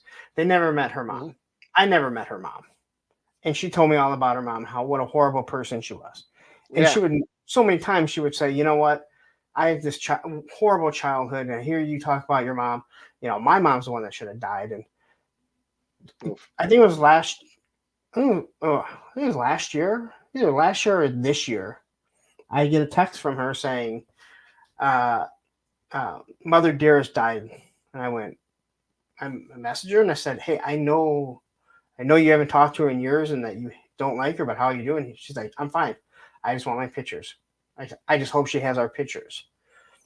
ooh, And that's all she wanted, like, because she kept all the childhood pictures of all four kids that none of them talked to her. And yeah, it's odd. to Yeah, hear that, I don't even understand. Like, it doesn't even compute to me how you don't want to be part of your kids' lives. it really doesn't. And I know that divorces and separations like that can be very complicated. And I don't mean to say anything for someone who chooses to live and have a healthy and safe life. But in my here's the thing, at like 50, which is the interesting thing is I'm coming up on 50, is that I reflect on the worst times of my childhood were when my parents were about this age. And I say to myself, and I say to my wife all the time, I go, the decisions they were making at this age boggle my mind because I don't feel I would make the same decisions, and I know they grew up in a different time and they're from a different generation, but just odd. Anyway, enough of that. Let's talk about how great my life's been since I was an adult. So, Okay, well, so after you graduated, did you graduate? Yes, I did. Okay. Yes. Well, I have to ask that because I made the mistake of saying to Aaron the toy in hand. So I'm like, so after you graduate, he's like, I didn't graduate. I'm like, oh shit. Now I feel like Okay, so yes, not in a traditional sense. I did take a test and I did pass the equivalency exam and all that, so yes. The circumstances of I didn't graduate, I didn't walk across the thing with the rest of my classmates, but it's boring as shit. Yeah. I didn't miss anything. I mean, I could get into that. I had my gym teacher tried to strangle me, and I had a fight. I had a fight to get out of there, and then I was threatened with I swear, if you know me, like think about me, like trying to kill someone. It's not even possible. The guy was strangling me, and all I did was break his grasp and push him away from me and run away. That's all I did, and it's just crazy. But that was I don't even want to go down that path, but anyway. Yes, after high school, um, I had to pay rent. I finally, I got a job. Oof, 2 divorces. Wow. Yeah. And you know what? Again, when you have kids, remember this, and I mean this. They Yeah. didn't ask to be brought into this world. I mean, we brought them in here. Yeah. So, and it is just little things in life that. And again, my son, we can be at each other's throats, Mm-hmm. But he's 18. He knows everything. Same here. I knew it all when I was 18. But yeah, built myself up, worked, got my own place, and man, one day I was on my lunch break and KB Toys, which was always in the mall. I was in a Yes. strip center getting like a sandwich. I was working construction at the time, and I was at this deli getting a sandwich. And I look and I go, KB Toys is outside the mall? What the hell? And I walk in there, and this is like right when like this Power It wasn't Power Toy the Work? Force 2. Oh yeah, they had the Toy Works. No, this was just like KB Toys, and All right. and it was right outside. And I went in there and I bought because now I'm making like decent money. I got like adult money. And I saw So is this right? the Toy Is Biz this right Marvel after high stuff. school? Yeah. Is this like I right was after high school? It's like 90. Yeah. So like I was my graduation was 92. So this was like 94 maybe. So maybe a couple of years after high school. Okay. Um So you went right 94 in. maybe. So did you go to college or did you go right into the workforce? No.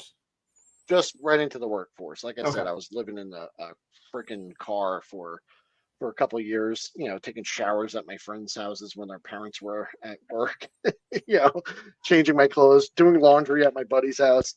Then I discovered laundromats, but eventually got my own apartment and started working for this construction crew and was doing pretty good for myself and loved it.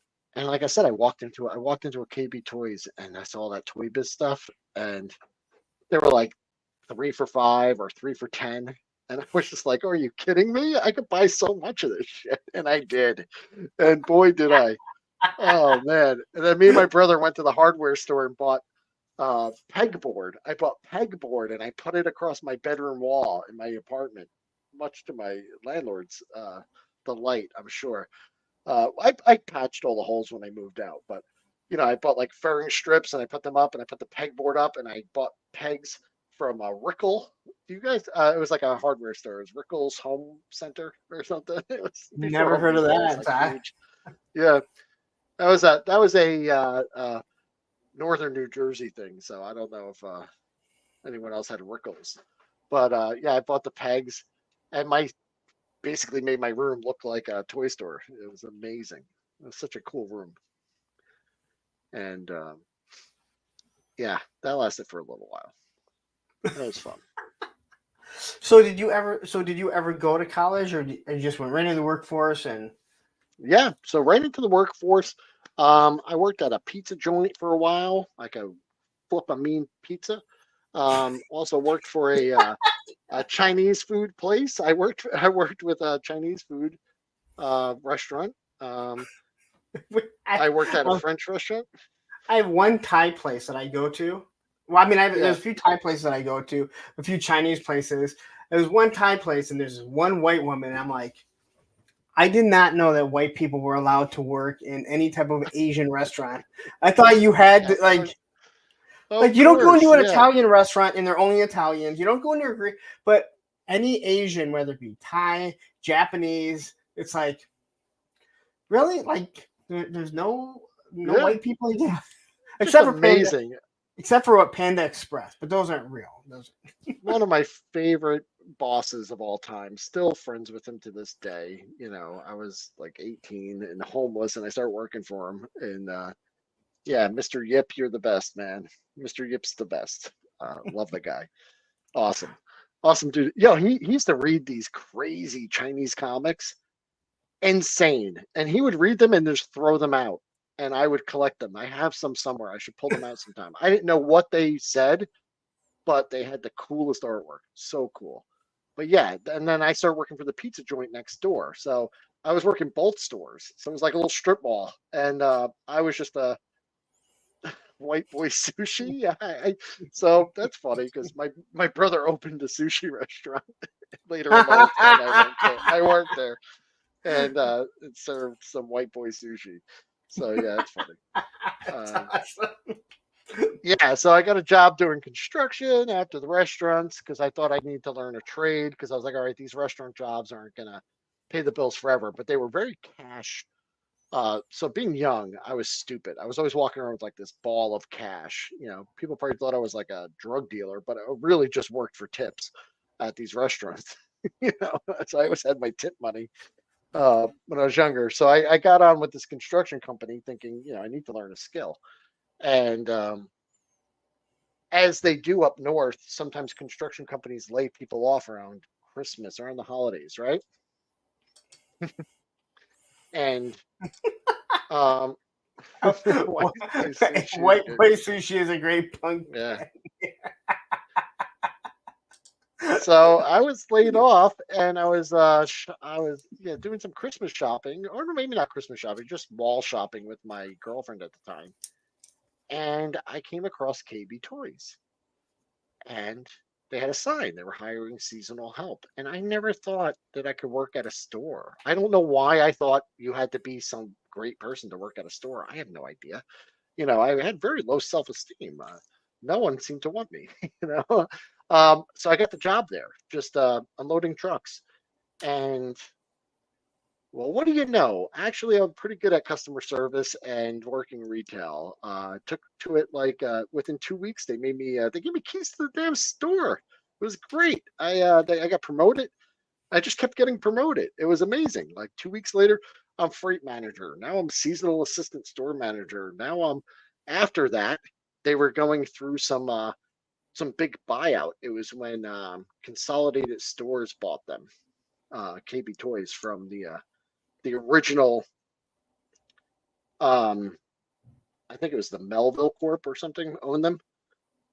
Who bought them from like the original KB Kaufman Brothers? That was the original KB Toys, and they were doing these like rapid expansions. So I wound up working because I did retail construction in Manhattan for a couple of years before I worked there.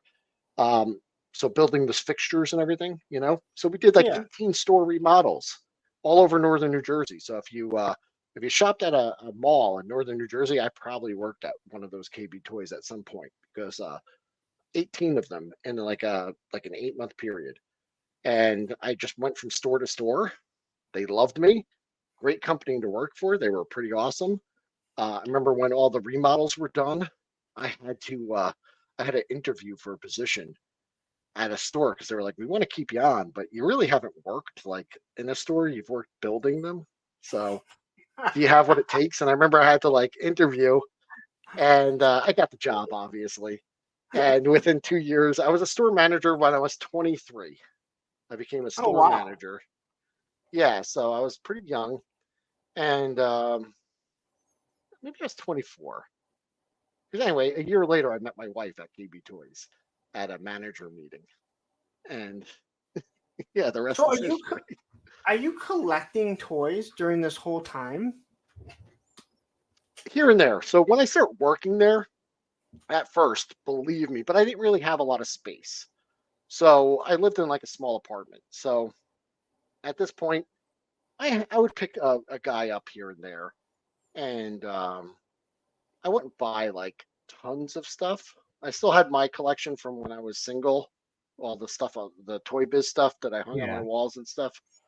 You know, a good amount, and I paid for storage space back then. Like I didn't have it out. Like my wife knew about it, but she didn't know about it until she saw it. She was like, "What the fuck?"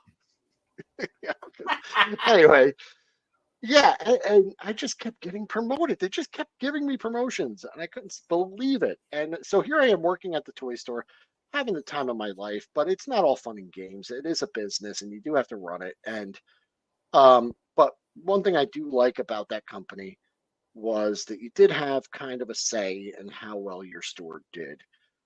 They were like a closeout company. So like what Ross and you know Always. Ollie's are doing now, KB Toys was doing way back when. That's what they were doing. They were buying last year's stock from all the big stores. They were buying, we'd get closeouts from Walmart and Toys R Us and all these things. They would carry some of the new hot stuff that was on the front page of the, tab product, Okay. we would call it tab, you know, and they sold it for $5 more than Toys R Us because we were in the mall and paying higher rent. But They were expensive.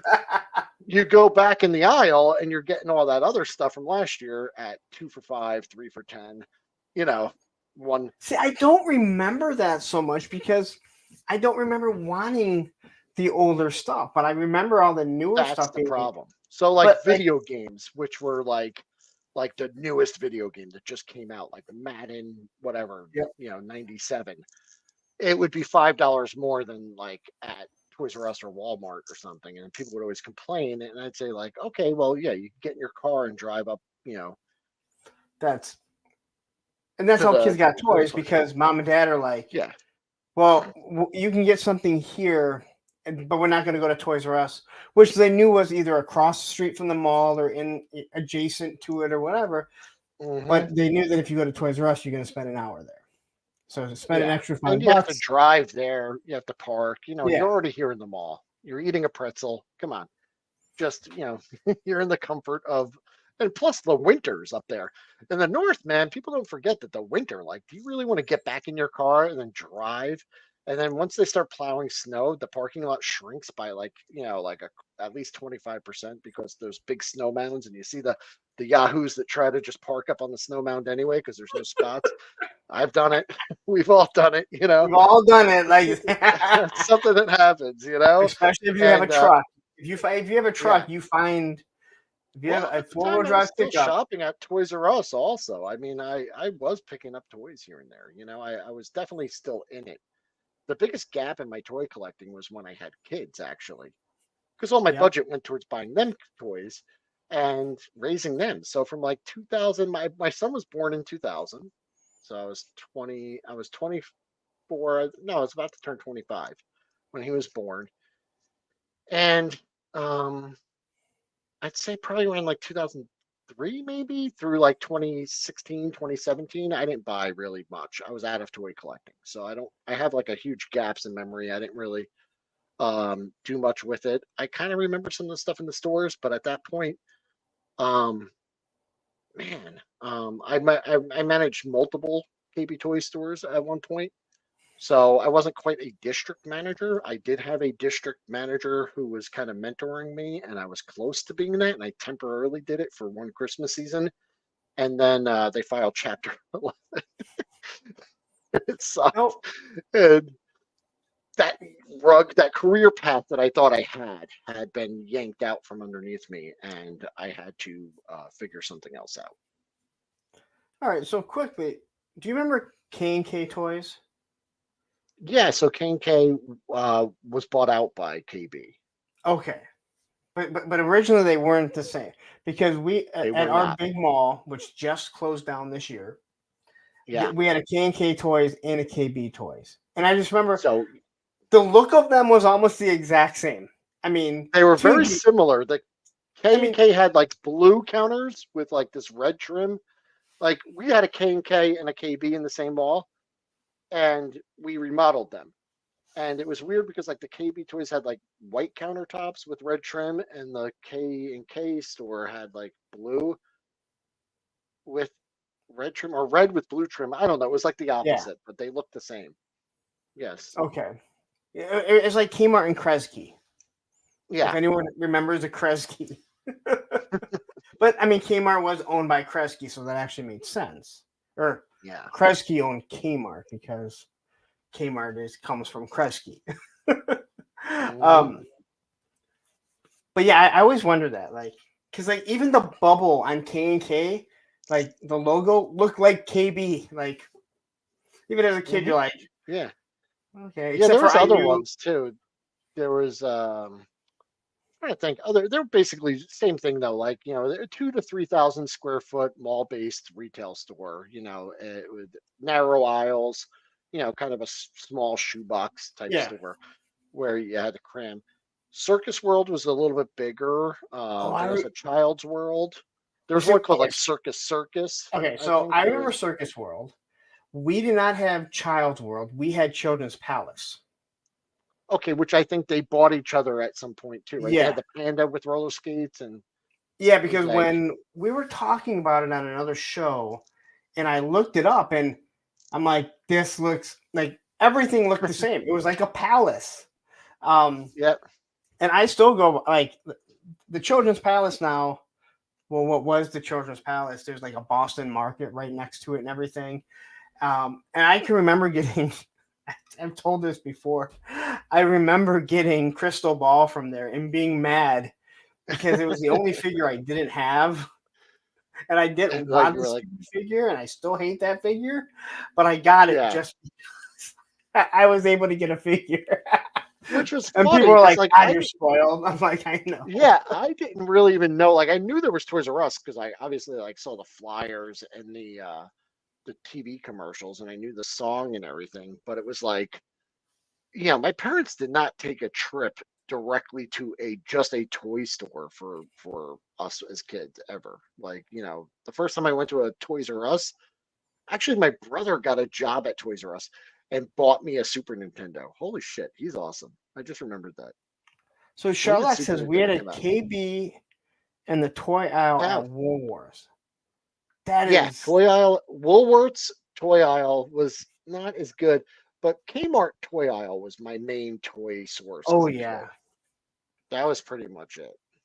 We had I've told it before, like we'd go to Kmart on, I think it was usually Saturday, but they had the cafeteria at the back. Yeah, yeah, the And K so it Cafe. was like a day event for the most part. Yeah, They had this awesome like fried chicken and they had the jello and everyone yeah. just leave their basket They had the out there slushy and machine where you got the ice and then you could squirt the flavor in it. And I would always go yes. ham on it and just go nuts and like just like totally overdo it and ruin it. But yeah, it's just amazing. And that Kmart, it just sits there completely abandoned Yeah, now. And I drive by it and I'm like, sad. turn that thing into a skate park or something. I Just know. something with I it. like I loved Kmart, as a kid, but it just never got better. And it's just weird too. Like KB Toys, like it was just so weird because like it was like my first experience with like gaslighting, I guess. Like because they were like corporate was telling us like we were failing, like we weren't making money, but like I'm looking at the P&L and my store's making a ton of money. And like I didn't get it. And then like I found out years later that it was like that whole like corporate like Bain Capital bought the place, pump and dump the basically like build up the debt, sell it off, and then like they all took like huge payouts and then like just left the place to rot. And I was like, oh, because they were putting out like I internal releases to us saying like you guys missed the mark again. I'm like, yeah, wait, no, I I'm watched making the so much documentary. money. I watched a documentary on Bain Capital where they talked Yes. about what they did to KB Toys.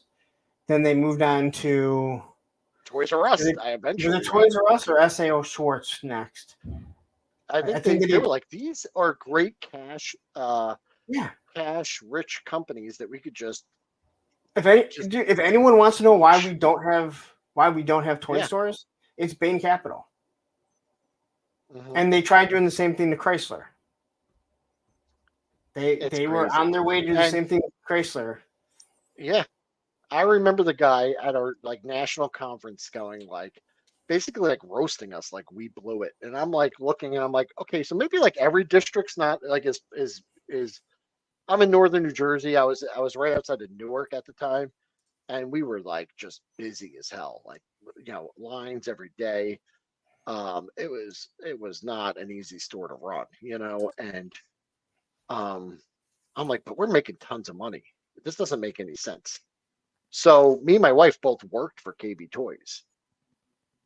Company goes Chapter 11. That's pretty scary when you got kids. And Yeah. Okay, I gotta ask you. Are you scratching yourself with the soldering iron? No, that's just a screwdriver. I'm sorry. Why? Can you hear that? No, it's just it looks like a. Oh. I was just fidgeting with this thing. Yeah, I was just trying to figure out what it was. Yeah. No, I left because I didn't want to I'm like, if they go out of business, like we both have no jobs. Anyway, eventually that's what happened, and we moved to Florida, and I started over. That was our kind of KB Toys went under, and I moved to Florida. All right, so due to KB Toys, you guys now what made you move to Florida? Like, I mean, was there a job opening? No, here's the crazy thing. My mom moved here in the 90s when she left. Okay. And my sister moved here shortly after that. So then I moved right next door to my sister. Kind of to be with family. My sister had a daughter who was just a little bit older than my son. And we took the KB going out of business and everything kind of going belly up is a good time to maybe transition to a new place. And my sister, was always just telling me how great Florida is. And I moved here. And then I moved back to right? No, I do. Talk to your sister. Like, you told me how great it was. Don't ever talk to me. To her, but I left after 3 months. I was like, this place fine. This place sucks, and I moved back to New Jersey. And I got a job at GameStop. I worked there for a while, and it just wasn't the same vibe as. It was all right. It was all right. It's a job, but it definitely wasn't the same vibe as as far as corporate goes. But anyway, I wound up moving back to Florida again. Long story short, and I've been here. So you moved your whole family down there for like 3 months. Yeah. And they're like, kids, I hope you didn't finish unpacking because we're going right the fuck back. Yeah. So my district manager who I mentored under, who was my store manager when I first started at KB, became a district manager for GameStop. And made me an offer I couldn't refuse. So I moved back up just to work for him. And anyway, that didn't last forever. And no hard feelings or anything, but my brother opened up a sushi restaurant in Florida. He moved down, and I wound up working there for 4 years doing white guy sushi. I didn't look like this. I looked much cleaner cut. I was, just in my late 20s, early 30s at the time, and did that for several years and enjoyed it, I guess, as much as you can enjoy the restaurant business. I loved media play. I just want to say that. Where was that? Media play. Well, I mean, we had them in Michigan. Okay. Was it like a GameStop type of place, or? It was like how Best Buy was before Best Buy started getting into okay. Well, Best Buy had electronics, but I would compare it to Best Buy with media. It was all media. So you have all your CDs and your records and your DVDs. Sure. But they would do Gundam kits and stuff like that as well? Yeah, they had toys, but I wasn't collecting toys, but they did have a lot of collectibles in there. So I guess a lot like Interesting. how Best Yeah. Buy, Best Buy, they got into the big TVs and everything. Well, I guess they always did have TVs, but Yeah. washers and dryers, like they didn't have that type of stuff before. Oh, okay. Like FYE, which I FYE, worked there okay. for a very short stint. That was a very weird company to work for. Yeah. Trans World Media. Yes. Uh, But I mean, it was just a place that it was way too big. Kind of like mhm. Best Buy. If you walk into a Best Buy now, you're like, there's way more people working here than people in here shopping. But Yep. you keep this I was big. in one like a couple of weeks ago. Yeah. And I made that exact same observation. I said, there's more people with little tiny clipboards trying to get me to sign up for cell phone plans than the Best Buy I remember. I avoid those people. I don't pay for my Yeah. phone. It's all through my work. And they'll be like, hey, Oh, can I, good. hey, Good for what kind of you. plan do you have? Yeah. I'm like, it's all paid through for Yeah. work. And like, yeah, what kind of plan does your work have? I'm like, it's paid for through my work. Don't please Yeah. leave me Yeah. alone. Yeah. Yeah. Like, None of there's your nothing business. No, thank you. I couldn't change it if I I learned that. wanted to, but Yeah. I'm pretty sure my boss was going to be like, hey, Tim, could you come down here? They want the guys at Target want to talk to you about a new phone plan for the company. All right, so you end up in Florida Yeah. for a second That's time. crazy. Um, The second time. Now you said you moved down there because your sister had moved, but also because of your mom. So did you you said you reconnected with your mom for a bit, but Sure. Yeah. Yeah. I guess. It just. and I I don't guess. want to Like get I too said, much into it because it seems I pretty live a personal. couple hours away. I'll just say this: that we did. I'm on speaking terms. Like it's not like that. It's just that we just don't talk like often. I'm just used to it. It kind of goes Yeah, both ways. I guess I could reach out and try to talk to people more. People could reach out and talk to me more. I don't necessarily have like a yes, software, etc. and electronics boutique. I remember them. At one Jesse. point, just on a side note, there was one time at the mall, they opened up a Starlog store. Starlog was a magazine in the back in the 80s. They opened up a Starlog store in my mall. It was at the Garden State Plaza in New Jersey, in Paramus, if anyone wants to get specific there. Um, and they sold Star Wars figures. I have an Admiral Akbar carded that my friend bought me for like $20. And this is like back then. They had carded like classic Kenner Star Wars on the walls. Very expensive. They also had bagged ones and basically like vintage, but it was mostly Star Trek and Star Wars stuff. They might have had like a little bit of everything, if I can remember, but they sold a lot of like they sold statues and movie props and stuff like that. But yeah, that was like weird. Just a weird memory. Wow. Yeah, Starlog store. I don't know. Wow, amazing! A store like that didn't stay in business selling Star Trek figures because those things are so hot Yeah, to sell. no, it did not last very long. It was kind of like one of those, like it was in a premier kind of very business, busy mall. But Yeah, and those places don't last because collectibles are already expensive enough, and then you want to add more onto it. Like, good luck with that. the rent too, like in malls versus like a strip center, was like night and day. Some of those Yeah, small mall stores, they were like 2,500 square feet. We were paying. This is back in like the late 90s, early 2000s. We were paying 30 or 40,000 a month rent for that little tiny store, and those stores would operate in the negative all year. And then from Thanksgiving through Christmas, make it all back up, like and yep. turn a profit. And we would literally like get trucks every single day from like Thanksgiving to Christmas. That's one part that sucked that I didn't like about KB was, every Thanksgiving through Christmas you work 6-day work weeks. And then, but in January, they'd give you a couple free days off, like to make up for it. Those like 6 weeks, you'd get like 6 weeks off. But Eric yeah, Eric Thurman quickly. Both links to his Instagram and YouTube channel, if anyone is wondering, is in the description, so you can just go click on it. I did put it in there, so. yeah. But if one of the Well, anyway, moderators yeah. want to drop it, they can. I think at least one of the moderators. You could totally cosplay as a Ferengi. Let me tell you something. All right, I love my that. daughter and I have been watching Buffy the Vampire Slayer, and if you remember, Quark is the Yeah. principal of. So I keep Oh, calling him Quark, and she's shit. just looking at me like, Yeah. I'm like, that's Quark from Star Trek Deep Space Nine.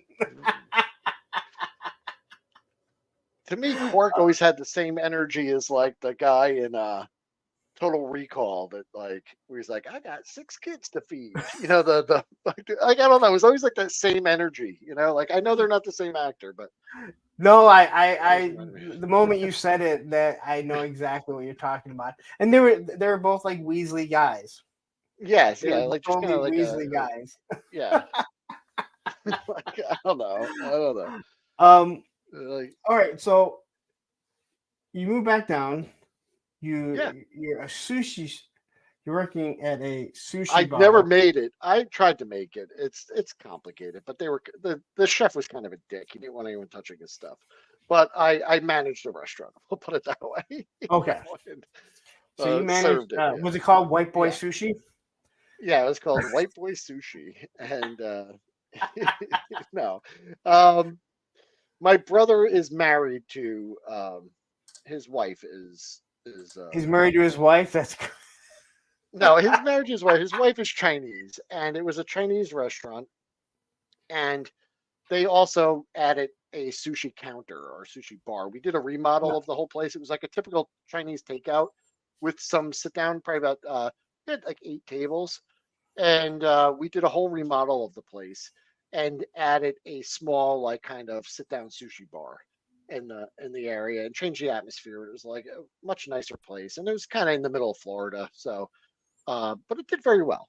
I was not an owner; I just worked there for several years while I was figuring out my life. But I'll tell you what. Here's a nice thing: we went from 2 of us working full time jobs in northern New Jersey, which is a very expensive place to live, right, to me working at the doing White Boy Sushi, and my wife staying home with my kids, which was a wonderful thing for the better part of their elementary school years. And she didn't start working again until they were in middle school. So it was really nice. I can't express. So my ex, she I knew she was going to quit her job. She was really aggravated with her boss, and she's like, he walks in and says this to me, I'm quitting. So she ended up quitting her job, and then the next day took a pregnancy test and found out she was pregnant with our son. Wow. So I always tell everyone, take the pregnancy test first before you quit your job. Yeah. But Well, I'll tell you, yeah, it was good money. So, but long hours, living but good money. living in Michigan, how we're living, I said, hey, if we can make it for a while with your daughter, Mhm. and our child that's coming, I would rather you be home with them, especially our son, as he came, because it's like I would rather you see his Yeah. first than some daycare center or a babysitter Well, who's going to be that's like, the oh yeah, funny by the thing. way, they walked today, and you're like, oh great, That's the funny thing is because when we were both working as store managers, right? Um, and we got paid pretty well back in the day, for what it was. Um, every day I would start my day packing my kids up, taking them to daycare, um, going to work. My wife lived very close to her store, but not close to our daycare. So every day it was my responsibility. I'd have to pack 2 kids up, drive them there, then reverse the process. It added probably another hour to my commute every day, both ways. So I'd come home, I'd be home by like 7, almost 8 o'clock at night every night after driving in New Jersey traffic, right? Like, anyway, and it would cost us 60% of, one of our paychecks. You know what I mean? Like just to do the that's daycare thing. So, that was another so thing. that's was insane. And it was Yeah, so expensive. And well, when I lived closer to family, my sister at the time took care of my kids for a while. We would pay her, obviously, but she would pick them up from school and stuff like that. We had kind of like a support network, but the uh, the best part of it was just my wife could stay home. Now, I will tell you the work ethic at the restaurant was you work from the minute the restaurant's open till the minute it's closed. So it was 6 days a week, 10 hours a day. But it was pretty good money. I'll say that much. Um, getting time off for, let's just put it this way: if you're working in a restaurant setting, there's always something to do and there's always more work to be done, and it never ends. And you could just spend your whole life there. And next thing you know, your kids actually, at one point when I worked at the restaurant, I said, "How'd you get so tall?" Like to my son. And I was like, "Oh my God, I'm working so much. If I didn't notice him like grow, I'm like, I'm spending too much time at work." But at least my kids had mom home for the better part of their elementary school years, and when they went to middle school, became much more independent, and my wife decided to go back to work. Yeah, even that. I mean, I found it. I mean, I find it difficult now. I'm going on. In February will be 9 years that we split up. 9 years that I've been single. But it's even now I find it difficult. My son's 18. He doesn't. He's lives with me. He's lived with me for years now. He doesn't want to have anything to do with me. But when my daughter's here, I kind of feel like we should always be doing something together because that's what you did when you were little. But it's like she goes out with her friends. She's in her room chatting with her friends. So like the fact that Yeah. I'm here and I'm on YouTube or doing whatever, it doesn't really matter because I try and look back. I'm like, hell, at 13, 14, 12, even before my mom passed away, like I was out, either you were out playing guns or whatever, playing with G.I. Joe. Yeah. And after she passed away, 13, 14, all I'm doing is skateboarding. So like Yeah. I have to break that thing of like my kids are supposed to be independent. They're not supposed to depend on you all the time. But it is nice that like my daughter loves to just sit down and she's like, let's finish watching some Buffy. All right. Next thing I know, we're 4 episodes in. Well, I'm You know? glad. And it's like a nightmare scenarios. Like, I think like, will there be a time that my kids just don't want anything to do with me? Like, I can't imagine a moment where I ask my kids to do something and they're like, "Not with you, Dad." Like that would break my heart. I would be like, "Ugh," like you killed me, like that would murder me. That's my But I son. know it's gonna happen someday. It's gonna happen someday. And my That's how boys are Andrew in their 20s. Yeah, but Andrew doesn't like to do anything. Olivia, on the other hand, there's times now she'll say like, no, but if I'm like, sure. hey, let's go grocery shopping. I don't really want. I'm like, get dressed. We're going grocery shopping. She's 15. We will go there and we will have a blast. It'll be stupid stuff. Yeah. She'll tell me stupid jokes that I'll look at her and Uh-huh. go. She'll tell me some stupid joke and I'll be like, I should have left you at home. And she's like, well, you're the one that brought me. Yes, I know. Yeah. Oh. It was good. It was good. Like I said, it was good while it lasted. I don't miss it. Like I said, I did notice like my son get taller, and I was like, oh, I guess I'm not home enough. And I eventually got out of that. And I'm just happy to say that for the last 10 years, I've been working for a not-for-profit, and it's just an amazing experience. like not working for like a restaurant or like a retail corporate conglomerate. I got this Are like you really working 8 to 5 then? I take it. yeah. Well, 9 to 6, so it's like Okay. like, You have yeah, set it's hours Monday amazing. through Friday. Yeah, I could not. set hours. I'm like, I guess if I had to survive, I could work in a I took restaurant. every holiday off. I'm like, Instead of I don't. working doubles. I work 8ish to 5ish. That's what I tell Yeah. everyone. Yeah. I could not. Like, oh, you have to work till 11 tonight. Oh, and then at the weekend you're working till 2 a.m. Oh no, you Oh, and then you're close. coming back in the morning. Yeah. Yeah, no. Oh, you got to work on weekends. That's okay. Yeah. So it's a wonderful thing. It's a wonderful thing, and I don't know how I did it for so many years. And I tell my wife that even if a higher paying job were to come along, the quality of life that this job affords me, and the stability of my schedule and the time off and the respect that like that I get holidays are all observed and everything. I could never go back. I could never go back to doing It's the that happiness. It's that yeah. happiness of like knowing like, okay, these are the hours that I work. Sometimes maybe I do have to work a little late. Sometimes I never have to come in Sure. early because of what I do. No one's really coming in early. Sometimes I have to work a little late, Hmm. very seldom. I Yeah. I haven't worked on a weekend since we moved. And the only reason why we moved because we had to Yeah. get all this cabling done, and I'm the one that does all the cabling and patching everything down. So I had to go in on the weekends. But it wasn't like, oh, I had to be there at 7. Like it didn't matter. Like, hey, I would Yeah. usually actually come in I, after, I I so love I it would because, be like I bothered said, by it. like there's never a day that I'm going to be like, oh, there were so many hungry people and I fed them all when I worked at that restaurant that time. But like I know, like like like we directly work with families and give them a better life. So it's like to me, just much more fulfilling. Not only I'm just sorry. for myself, yeah, yeah. But it's like, That man, one those are time that guy hungry came people. in, and he said, "If Yeah, I don't get sushi, I'm going to die." And I remember saving his yes, life by giving him yes. a They roll of literally sushi.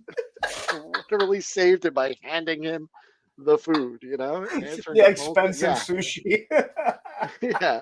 I picked And up the then as he phone left in and his then I Jaguar, he thanked me. I ensured that the food got delivered to his house and it was still hot when it got there. Yes, that was great. That was the best time ever.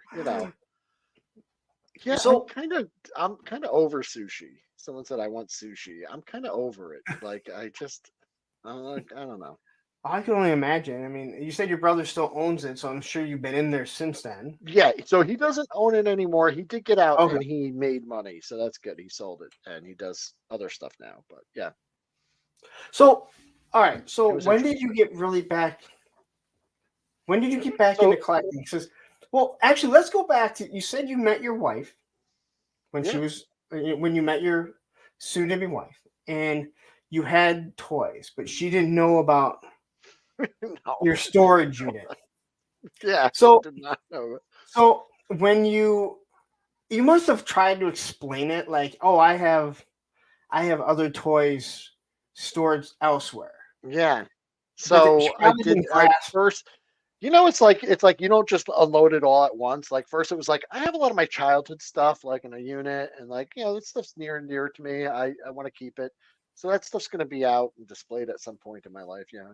Oh yeah, yeah, yeah, yeah. And I was like, oh yeah, yeah. Oh, there was a time that I was in my 20s, and I tell the story about me and my brother hanging everything up. I'm like, oh yeah, I got that stuff too. And then, but it is a compulsion. I do have a problem because I would buy stuff from my store and directly put it in the storage unit and never even show her. And like, this is like back in the day before like everything was digital. So I'd get like my paycheck, and I'd break off a little something, buy a case of this and just stick it in the storage unit. And it kind of grew a little bit, a little bit. I do it to this day. I have stuff in my trunk that she doesn't know I bought, that I haven't brought in the house yet because. So I try to time it when she's not, and it has nothing to do. It's not like about the money or anything. It's about the space, really. Like she's like, "Do we really need that?" And we don't. Definitely don't need it, but it's cool. And I always tell her like, "Oh man, there's people that hoard like old newspapers and junk mail and like really weird stuff. At least all the stuff I hoard is like cool." That's all. So you're trying to convince her, even though you know you're full Yeah. of shit. Yeah, oh, yeah, absolutely. Absolutely. Yeah. Oh man, that sucks. But I'll tell you what, I'm a good hoarder though too because grandkids love me because not when I'm out, I not only find things at Ross for me, but I'm buying stuff for those little creeps also.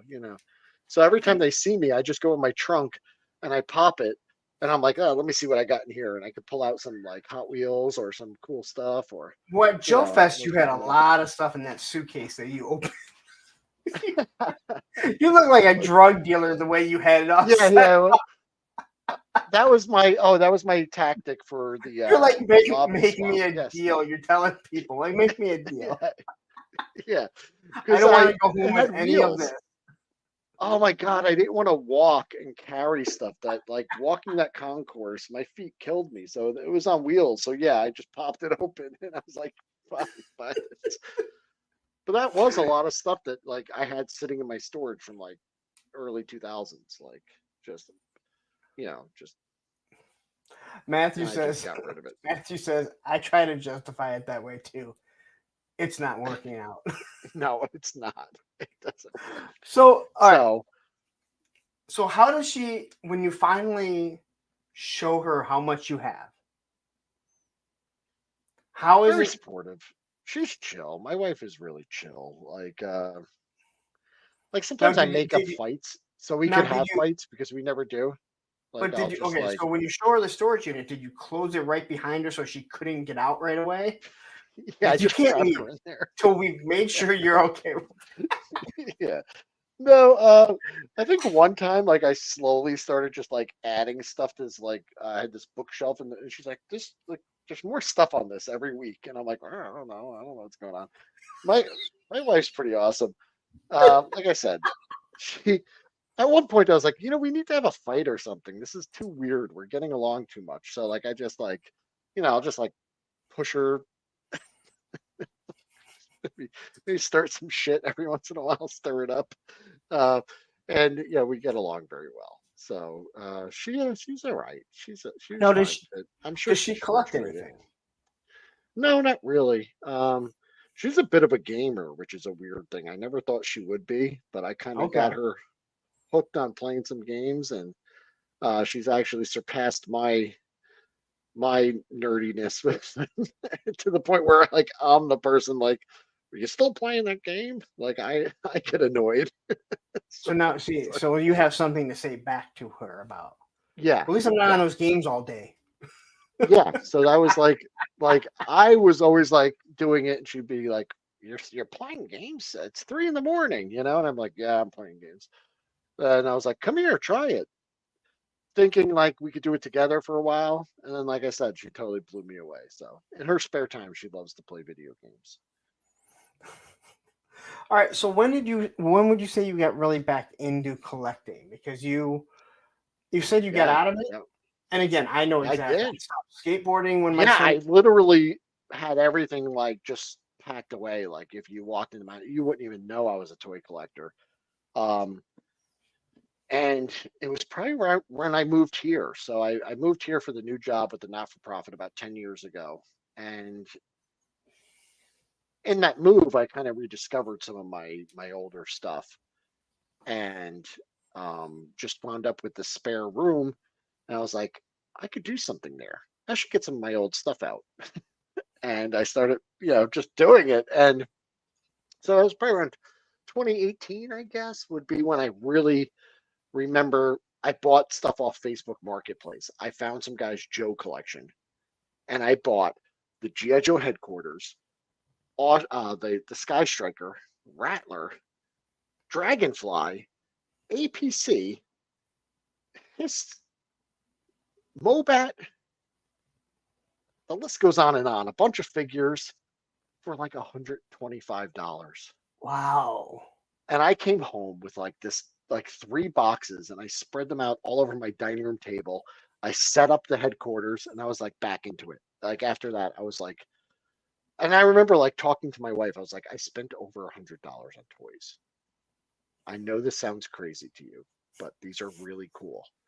And she's like, whatever. Just consider it your birthday, Christmas, That's all right. I anniversary spent present. over $100 on toys. This was 2018. And I was I know acting it's like so. it was like, I know, like I set her down and I said, wow. I said, babe, we got to talk. I did something. And she's like, what? Not I got my mistress pregnant. I spent $120 on GI Joe toys. And we got over it. And that was it. That was like sparked the thing. And then I started joining like all these like Facebook groups, like the GI Joe collector groups and stuff. Like that was really what got me back into it. Started like sharing pictures with people, interacting with several people. Didn't even know about the YouTube thing yet. I didn't even get into that until like 2019. I started watching the YouTube channels and then started, meeting people in the chats. It evolved, like Yes, asking it does. questions, It learning definitely more. does. And it kind of just snowballed into eventually, like I said, I joined a Patreon for I think it was Grindhead Jim was the guy. Okay. And and he would do these like Patreon hangouts every other Saturday or something, where we would actually, and then I came on screen, like we went into StreamYard. It was the first time I ever did it. I did it on my phone for like the first 10 times where I had like earbuds, and I met a lot of great people. I met, Granted Jim, Bjorn Jorgensen, um, Gojitron, Jim Largo, all these guys. And we started talking offline too, when the streams weren't going on. And it was just kind of crazy. And yeah, it just sucks you right in. The thing that really did it for me was not the toys, because I'll tell you what, the funny thing was I noticed how varied what people collected was. There was Motu guys and Transformers guys, and I'm a 1/18 scale guy, like those are my favorite things. And but it was the camaraderie. It was like you guys speak my language. I talk, and my wife just walks out of the room because she gets bored because I'm like talking about, oh, this guy comes with all these points of articulation, and the backpack goes on there, and she's just like, my kids are not into it. I get down with my kids about video games and like movies and books and stuff, but they really don't like the physical toys too much. They're not really into it. They appreciate them, but they're not interested. Like you or someone else of our age group is. And yeah, I just got into it, and eventually, the funny thing is I made a YouTube channel before I knew any of these people, and it was called 1/18 Scale Action Figure Universe. That was my YouTube channel. Okay. And the video is still up there. It was in January of 2020.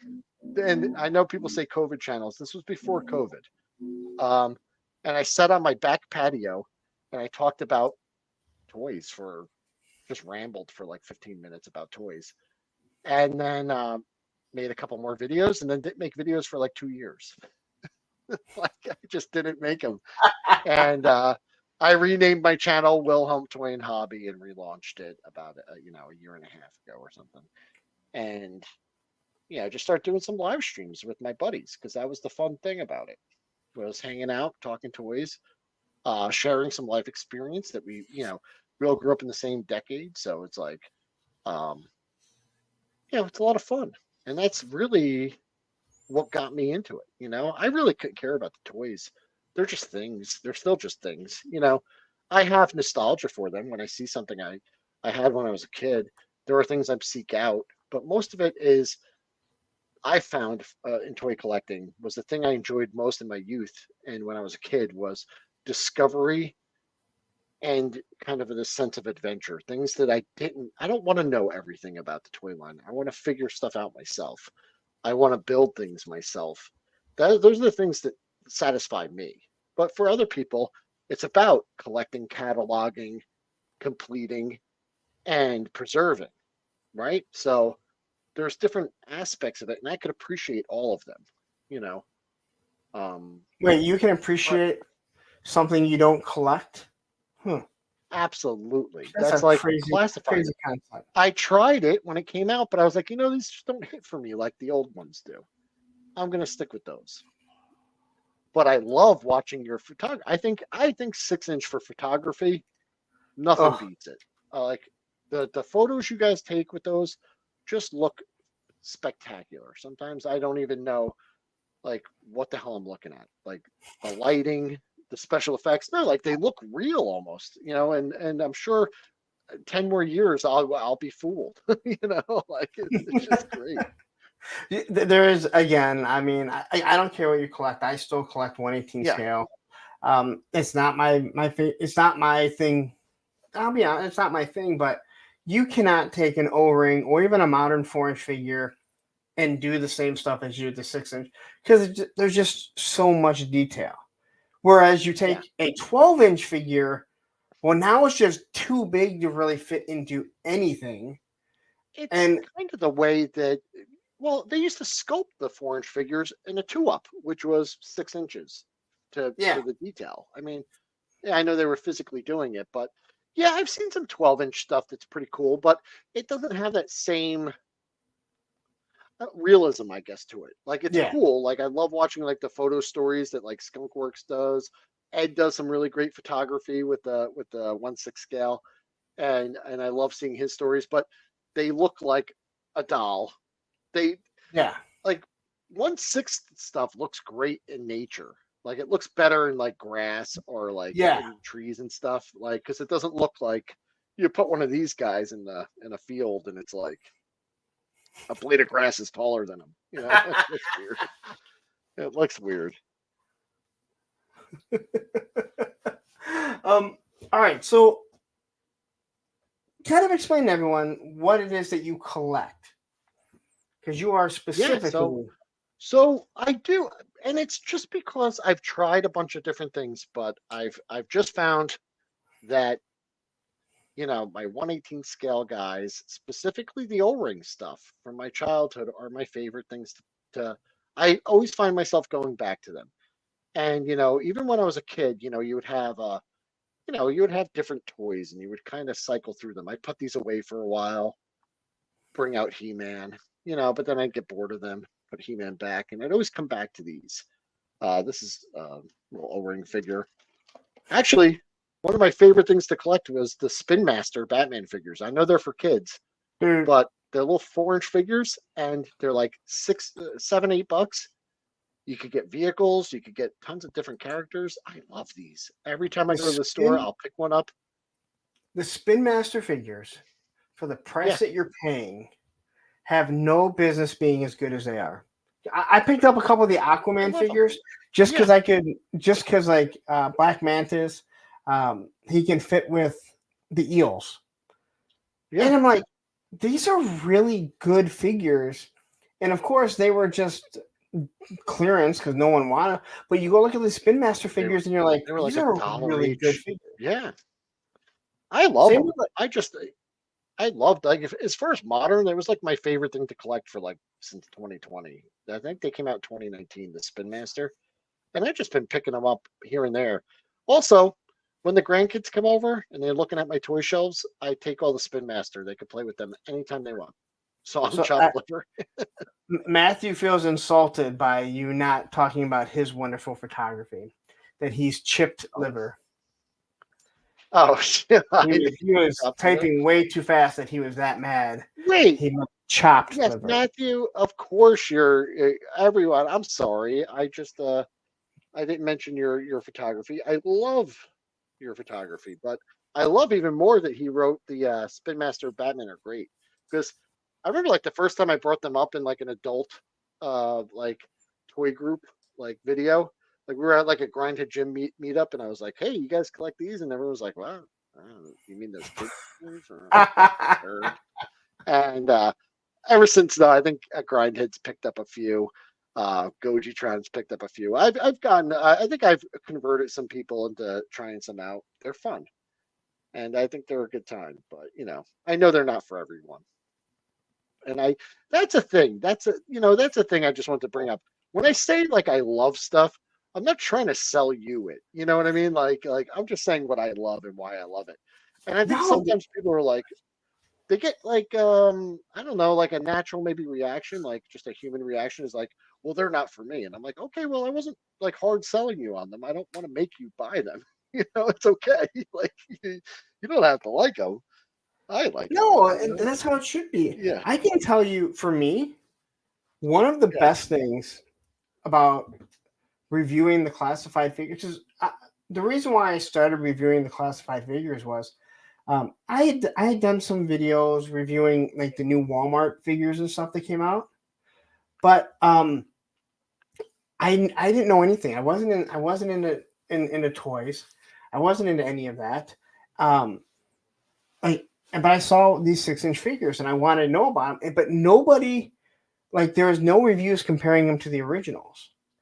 And since I had the original figures, I figured, I'll just compare them. And even though, like, when you look at the original classified, the designs were different. You see a lot of the same cue points. But it's things that I have found on my O-rings, like the why do I always forget the name of these hooks? What are the hooks for the mountain climbing? They use them for the gym. Jeez, why can't I was gonna say it and it just I slipped out of my mind. it's like right there. I know Matthew or Ed Oh is my gonna. god. It's a weird name, Yeah. but either way, he has them on here. Like on the classified one, he has the hooks that are hanging down. Right here, Carabiner. Canterbury. Yeah. Yeah, carabiner. Sorry. Carabiner. He has two of them right here.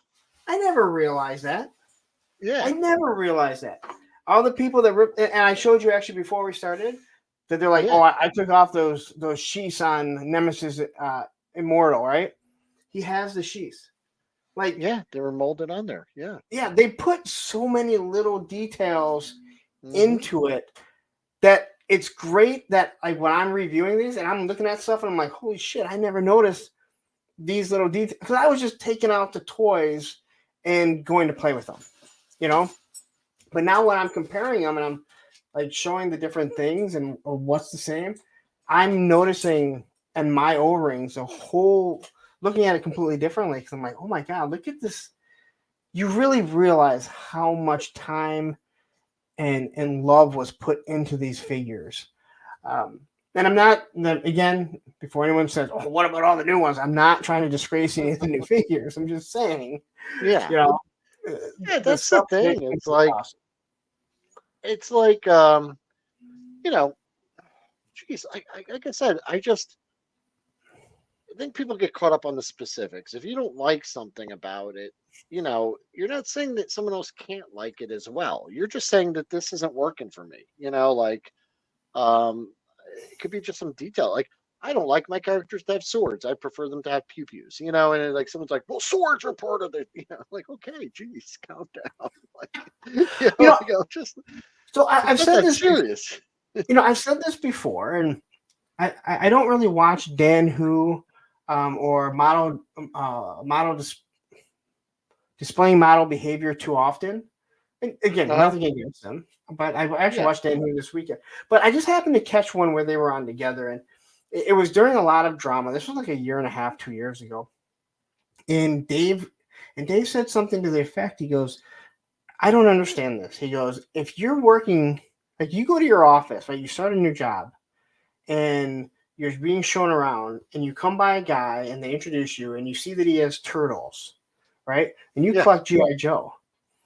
Even though that may not be where you're going to find your way back to that person to talk to him because you have something in common, which is collecting, right?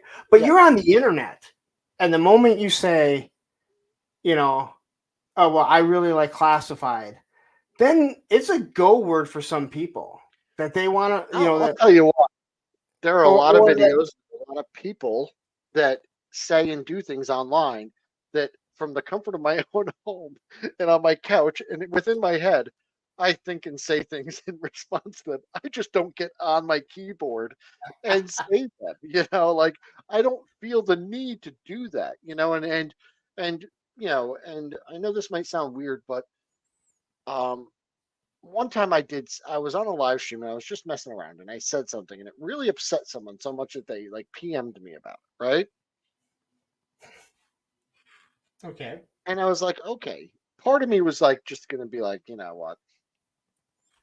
Are you kidding me? And then on the other part, I just said, yeah, maybe I do want to make a decision to try not to bring, like, what do I want to get out of this? What I want to get out of this is friendship, camaraderie, sharing with other people my love and my passion for this hobby. Do I want to put something out there that, even though I think it's silly that someone took it, is like a personal attack out there? Maybe not. So sometimes I do restrain what I say because I'm trying not to sully the hobby, I guess. I don't know what how you would call it, but I also get that we're all adults and people should just get over it. Right? I guess, I get it. I get it.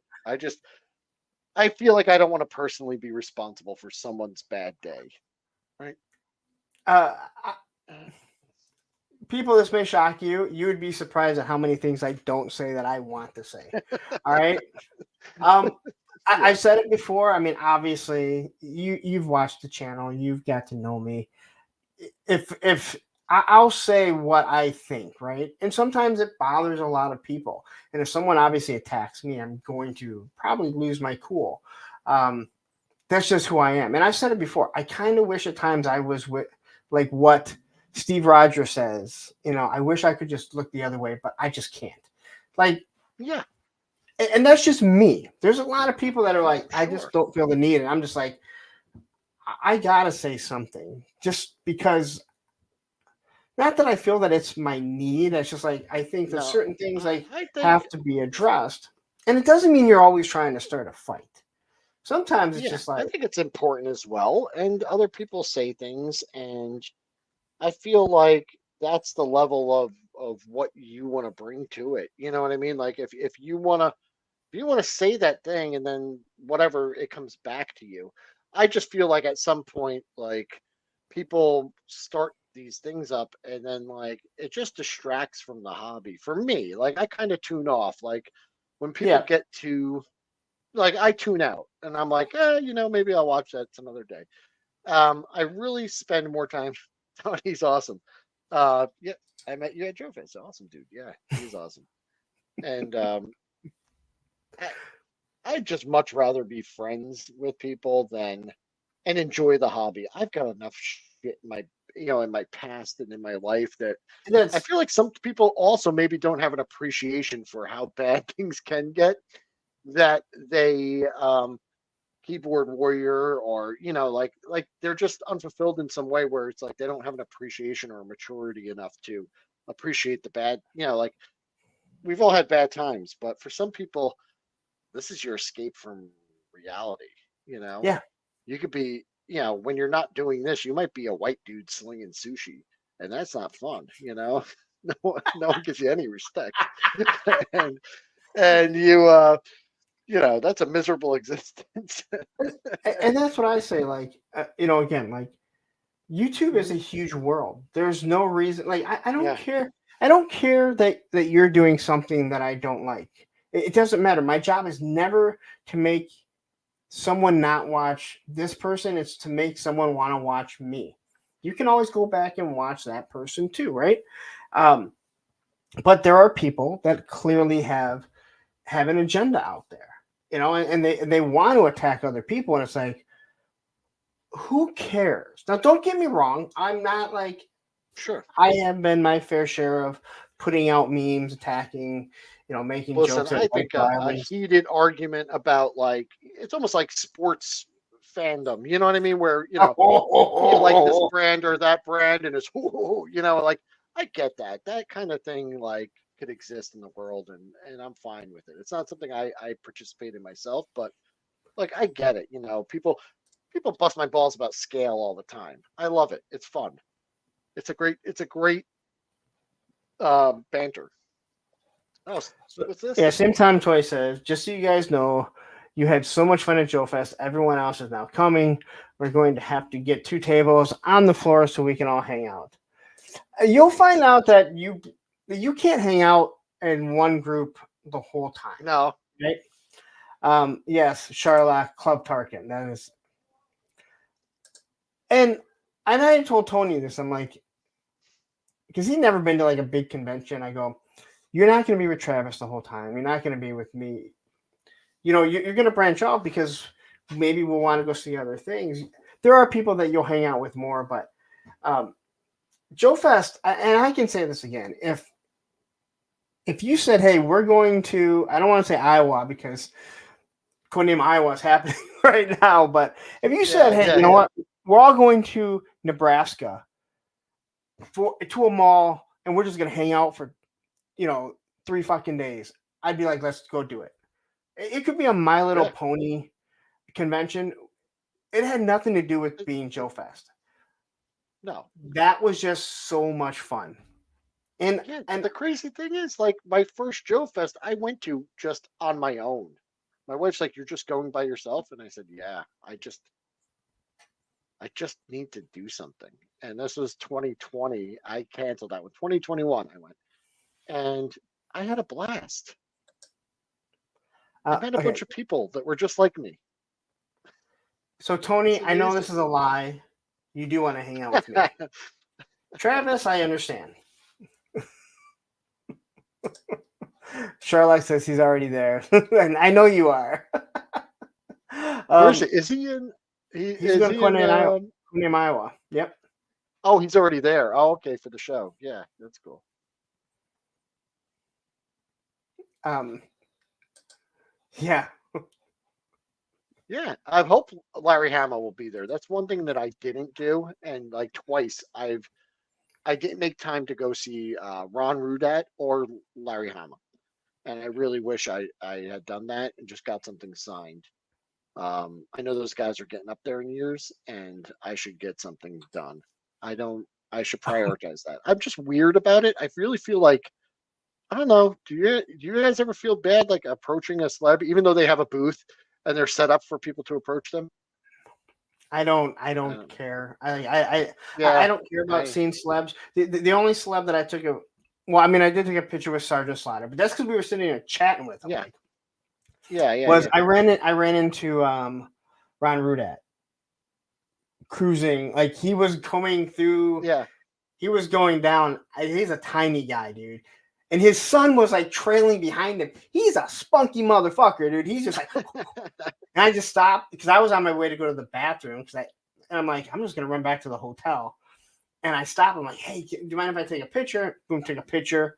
And then I ran into him like right after that on the floor, and I'm like, I just can't get away from you. And he just laughed, and and then Yeah. Tony got that awesome picture of him.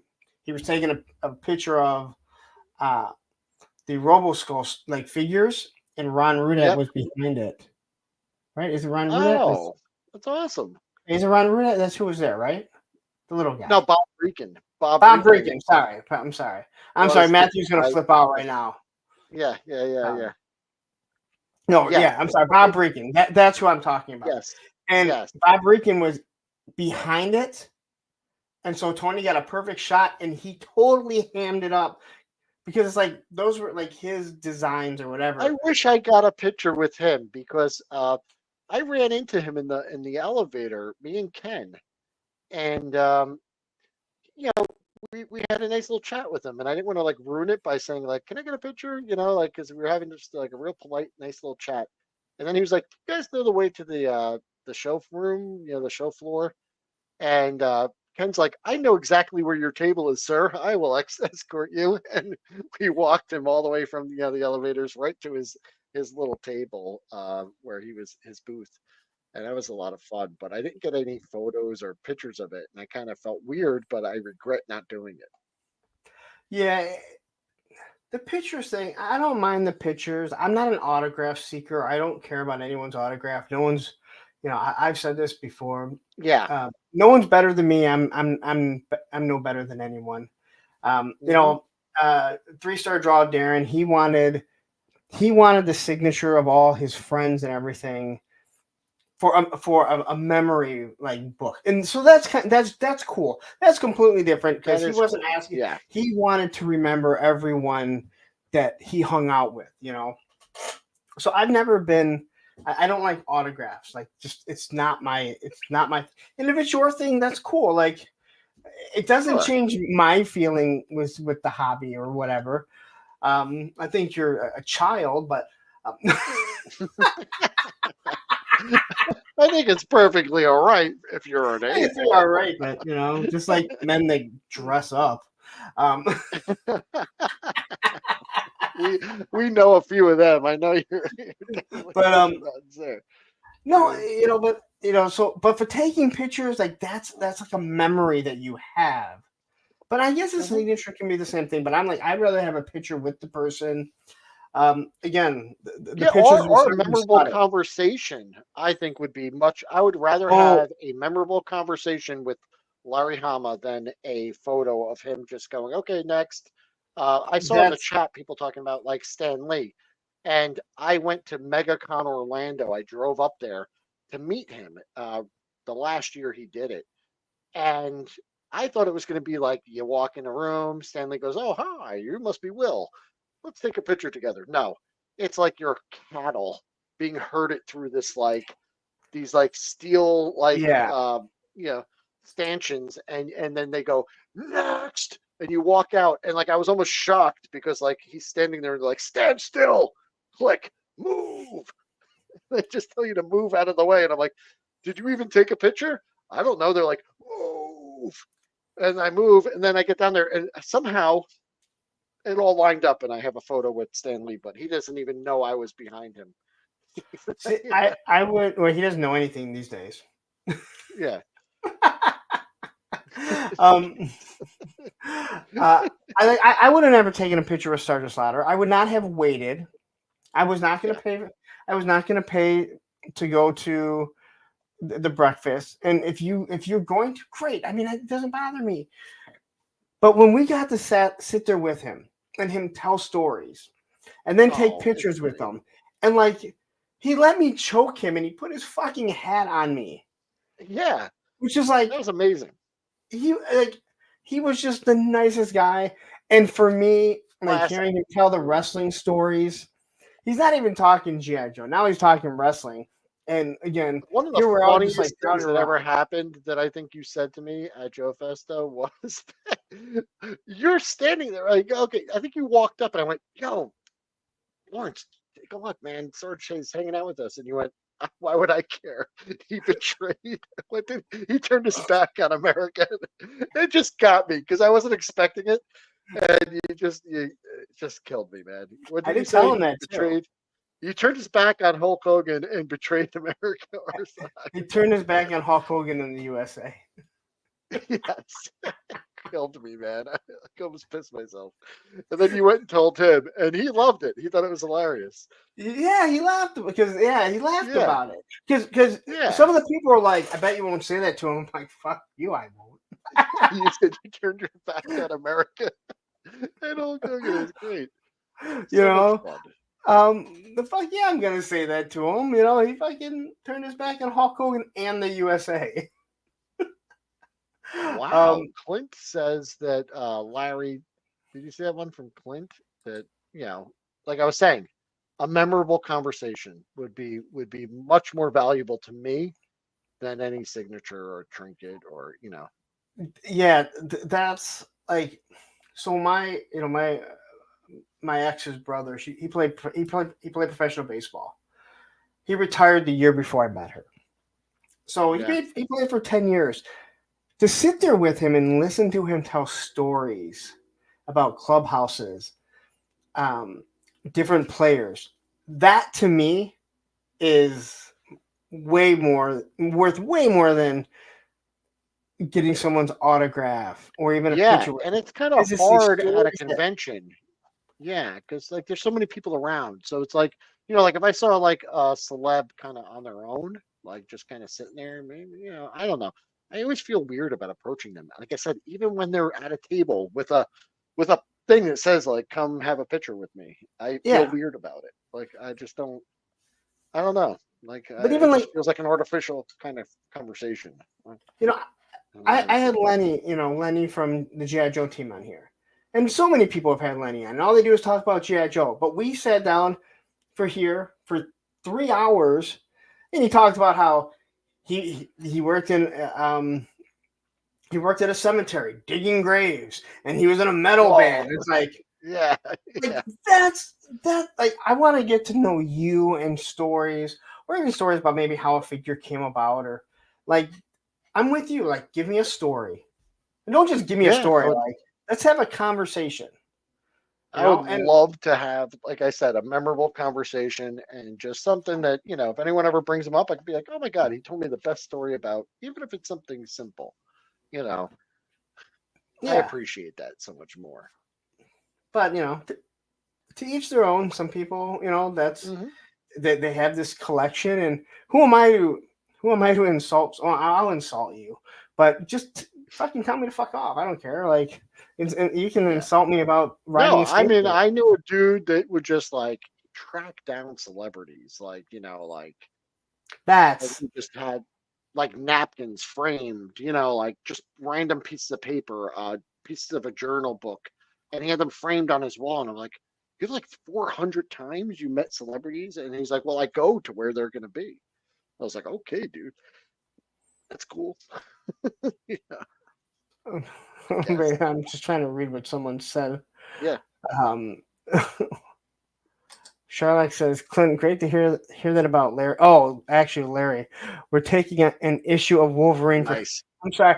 I thought someone was referring. I thought someone said something about me, and then was trying to Oh, refer to the Michigan Wolverines, and I'm like, Larry. what did someone say about me? No, he's at Iowa, right? And Larry's going to Yes. be there. Yeah. Okay. Cool. Um. That's great. Yeah. But yeah. So all right. You collect 118 scale. So are you doing anything? Because you had a YouTube show that you were doing for quite some time. Or at least you did Yeah. it for a little So, while. yeah, almost 50 episodes, I think. I think we're at like 48 or something, and then a couple weeks I just pulled the plug on it. So what I wanted to do was not really necessarily a news show because you're,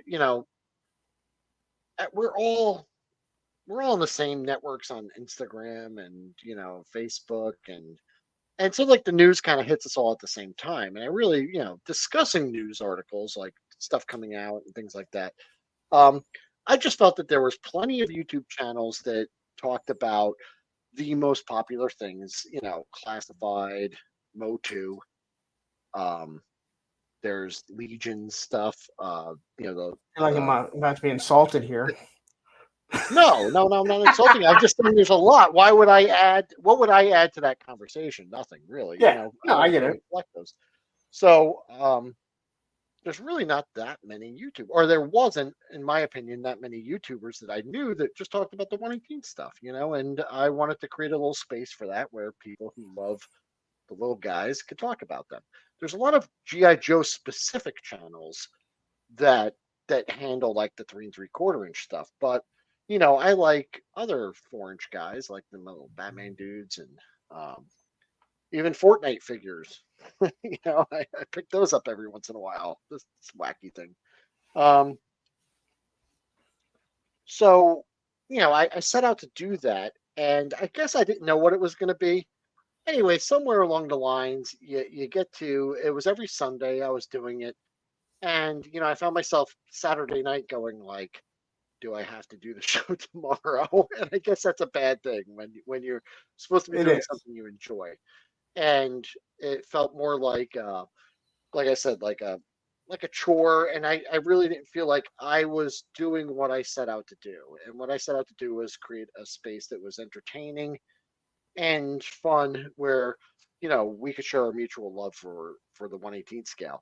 And I did get some comments where people were like, "Oh, you don't like other stuff," but I hope people wouldn't take it like that because it wasn't in spite of other scales or toy lines. It was in addition to if you some people Well, like yeah. everything.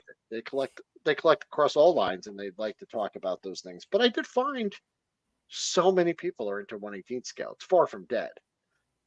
Oh yeah. In certain groups, if you talk about it, people are like, yeah, no one's doing that.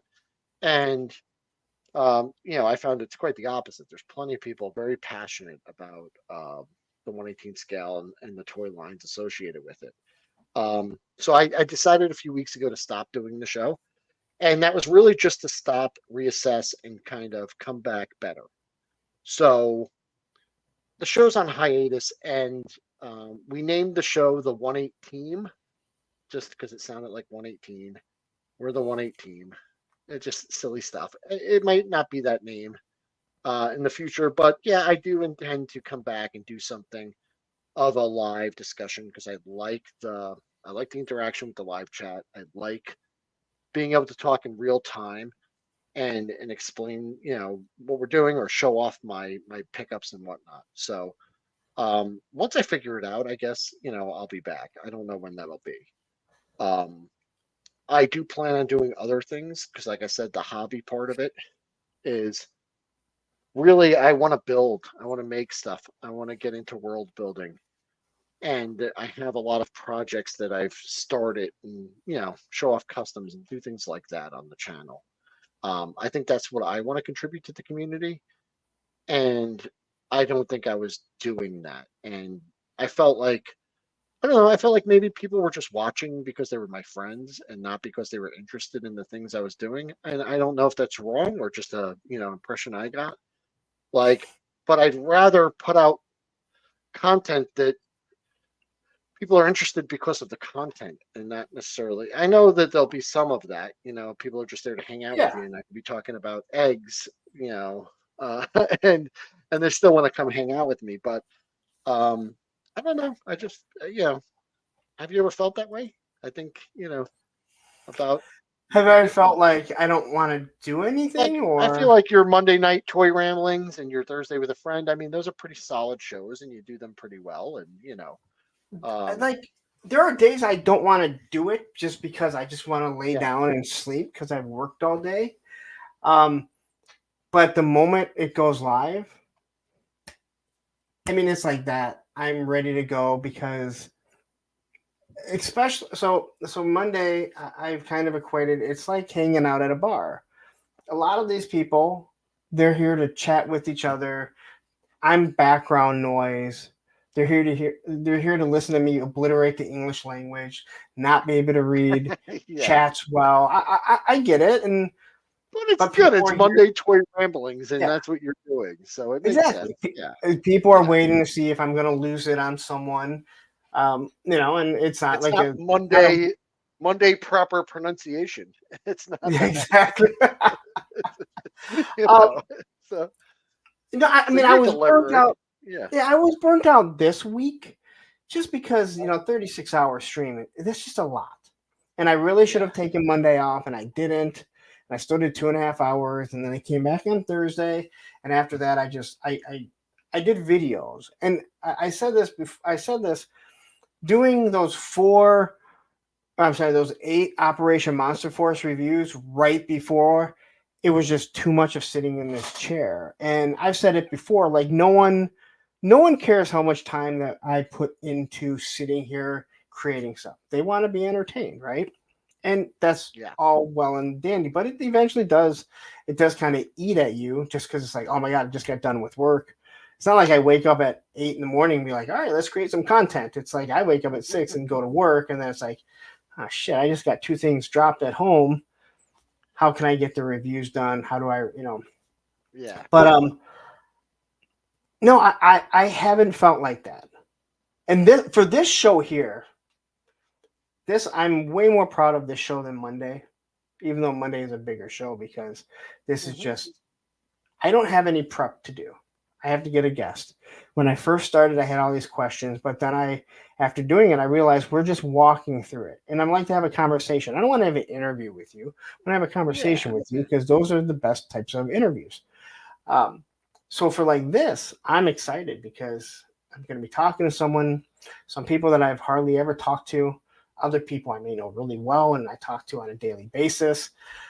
And you But might this learn here, something like, new. Yeah.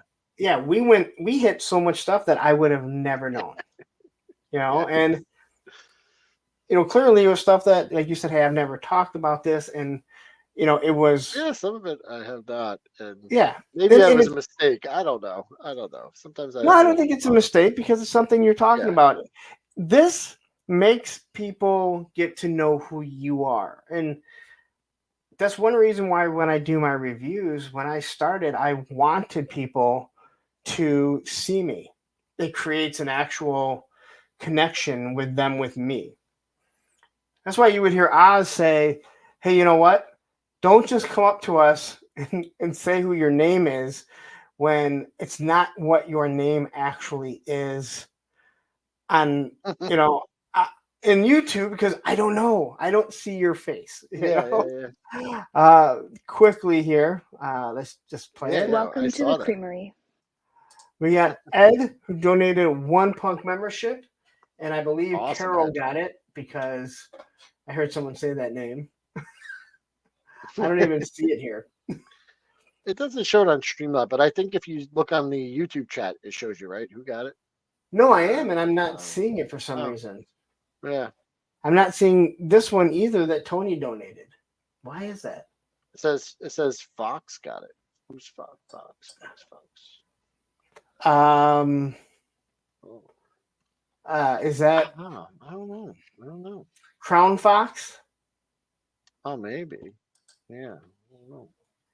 Matthew, can you see it? I can't see it. And then Charlotte has also donated, so let's do them really quick. I always like to do this because it's also my daughter's voice, Welcome to the creamery. Welcome to the creamery. and she's not here. So Crash got one, and then Legends wife. Oh, Crash was gifted a membership. Yeah. So I don't Crown know. Fox. That's And weird Carol, because I I could saw see the it. one I just earlier, pulled it up. but I don't know why I can't see it. If anyone, I mean, I can't because I always have it playing so I can see if I start stuttering. Yeah. Not me start stuttering. But thank you guys very much. I appreciate it, and congratulations to everyone that got a membership. You can join in tomorrow for Punk's Pit, or watch it. And I totally forgot what we were talking about. Yeah. Yeah. No, Oh, but that's nice. again, I think you're trying. Yeah. Oh yeah, about not feeling it. Yeah, I'm hitting the reset button, I think, and I was asking you like if you ever get that way, or if there's ever something maybe you started and it didn't work the way you thought it was, or just the No, feeling wasn't there for you. no, actually, no. You're right. Not any lies, but I started doing. It was Sunday Night Toy Haul, and I would talk about everything I got throughout the week, and it just got to the point where it was just. It was just. I mean, it was a short video, but it was just too much, and I'm like, Yeah. is it really worth my time? Because it's just more my time sitting on here, and I know people love the content. But at the same time, you have to start saying, well, how much time have I've already dedicated so much time here creating content. And even though I do love it and I enjoy doing it, No, I I still have love to it. I walk. love. Yeah, like I feel like I could do better, and I feel like maybe I should just step it up. It has nothing to do with the audience or anything. Like I'm second. I know I was kind of just thinking out loud, and I don't want No, anyone watching this to think like I'm blaming the audience for the interaction for my show. I just like I said, I felt like I was just not fully there, and it wasn't what I imagined when I started it as being. Like it was a much kind of watered down version of what I thought it but was going to be. that's something that you have. Like again, if you're not feeling it, like you don't feel it's what you want, and you're not happy with it. When we started this show, Thursday with a Friend, people would constantly come in here and they're trying to talk to me about the GI Joe news, whatever. And I'm trying to talk to the person here. And thankfully for Matthew, he was the first one to say, hey, that's not what this show is about. It's about the Yeah, person he's yeah, talking to. He'll be back Monday or whatever. And there was one guy I'll never forget. I don't know who it was, but Matthew told him and he said, okay, that's cool. I'm out. Not in a rude way, but he was like, well, that's not what I don't yeah, really yeah, yeah. care. And he was just like, okay, that's cool. I'm Sure. out. And I know I saw him later on Monday, so it wasn't like he bolted like, well, screw you. But Well, yeah. it Some finally got people to the might point not. where, it finally got to the point people stopped trying to ask me questions about, hey, did you see this? Or now, if something breaks GI Joe, they're going to ask me, and sometimes you just kind of have to quickly address it. But most people have Yeah. tuned in now, not to hear me. I mean, I'd put my life out there. I mean, I think everyone. If you Yeah. don't know something about me, you just haven't watched, a few episodes of, what I'm doing. Because I mean, my kids' names, and it's not hard to figure out a Yeah. lot of other things. So, but no, like if I wasn't enjoying it, I would definitely completely switch gears and do what you did, like reset it Yeah. and say, hey, you know what? But I did that. Like I said, I Yeah. had this series of Sunday Night Toy Haul, which Mhm. was fun. But again, it's just like this just added, and people are probably going, Yeah.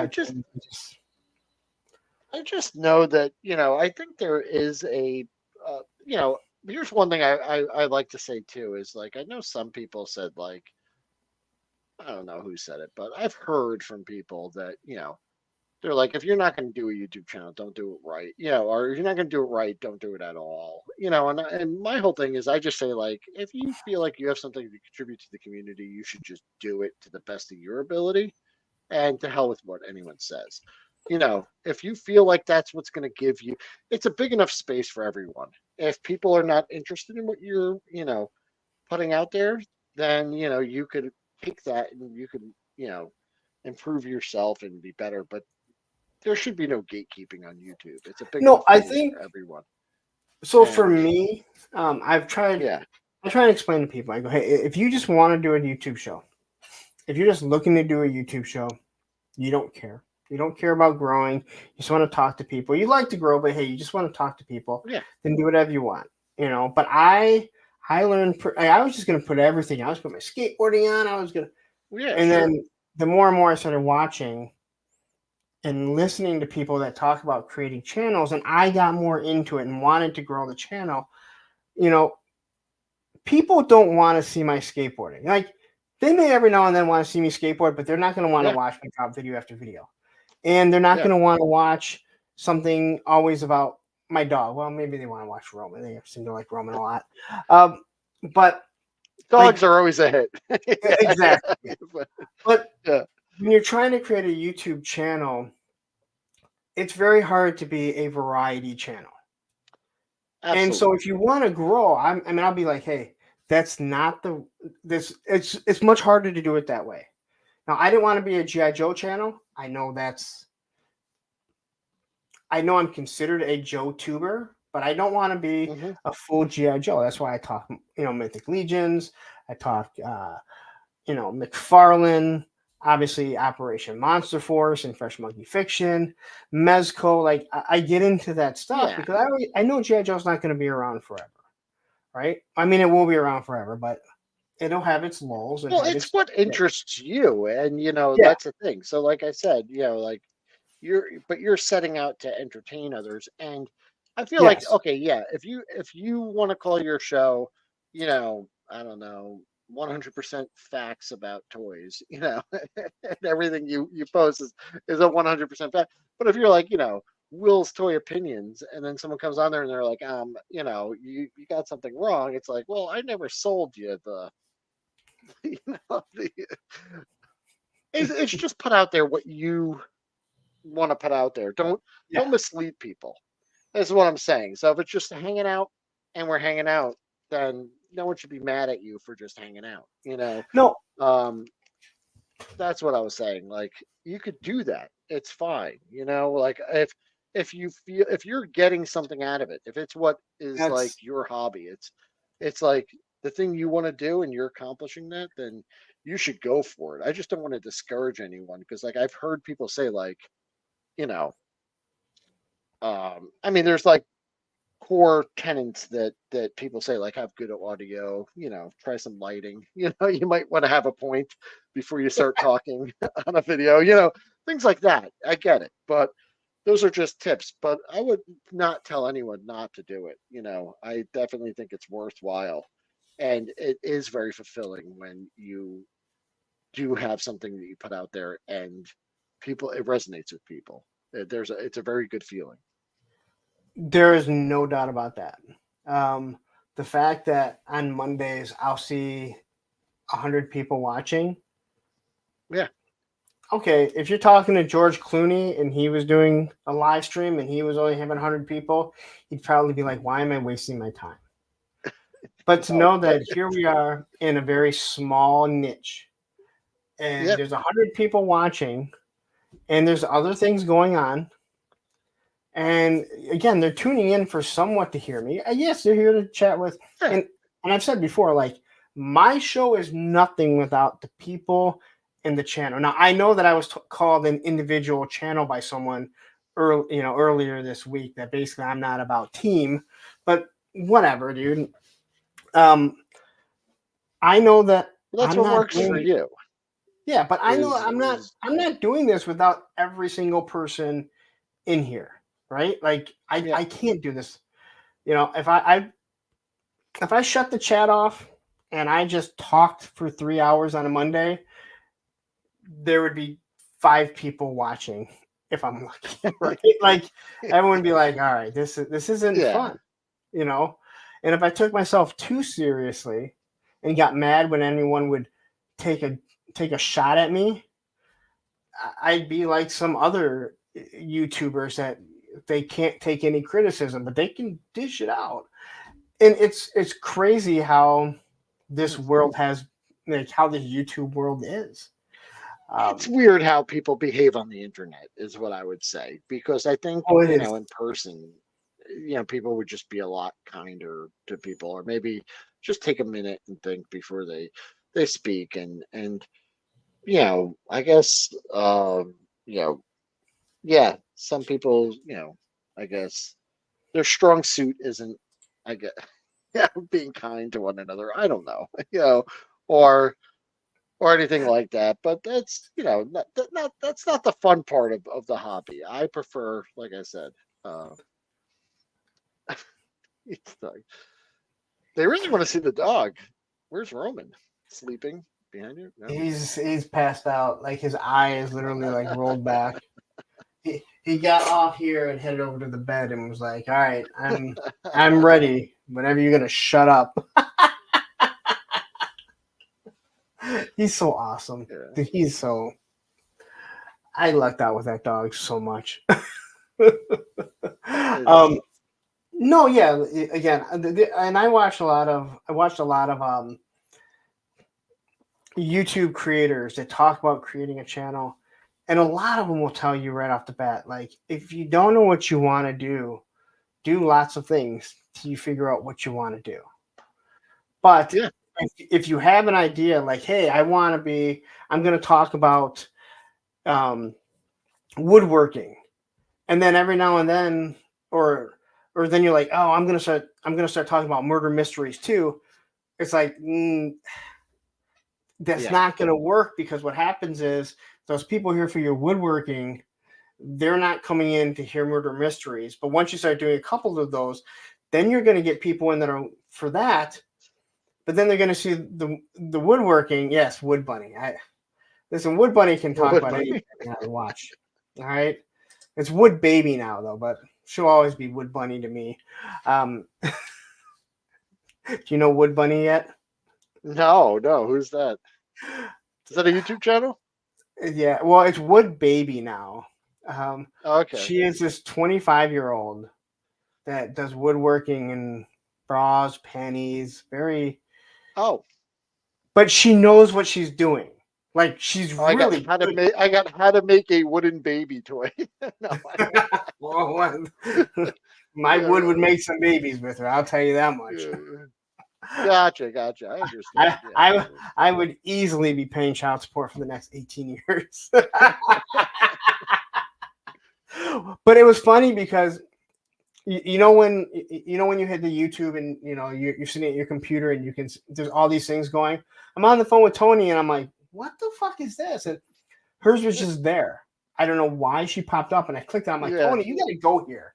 And next thing you know, we're like what the? But she's like, she's building something, and she is in like a string bikini and stuff, which it doesn't seem very safe when you're using wood tools. But then I'm like, I'm flipping through her content, and all her content is like that.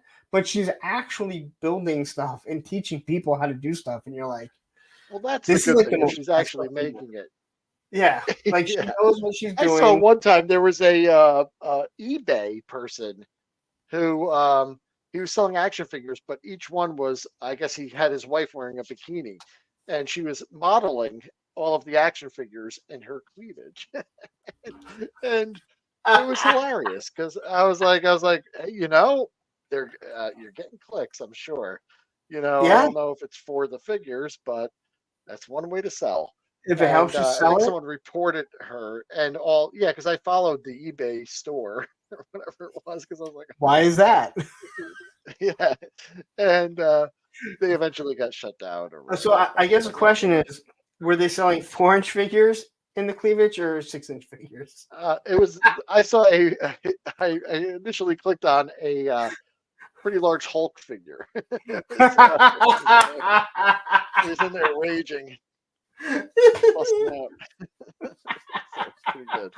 That is But yeah, absolutely it's smart. awesome. It's a smart way to do it, and I'm surprised. The good thing is that she delivers and actually completes the projects and makes them, and does a really good job. So Yeah, I would say yeah, if she just fumbled around the shop and made something like I made a chair and it looked like modern art or something, it would be no. super fun. Again, that's what was crazy, and it's like, believe me, it's not the reason why I was watching. All right, I could care less. All right? Yeah, I could find someone else to teach me how to do it. But you're watching this, and you're yeah. like, well, I'm actually watching something get done and how it's done. But at the same time, there's a wonderful view.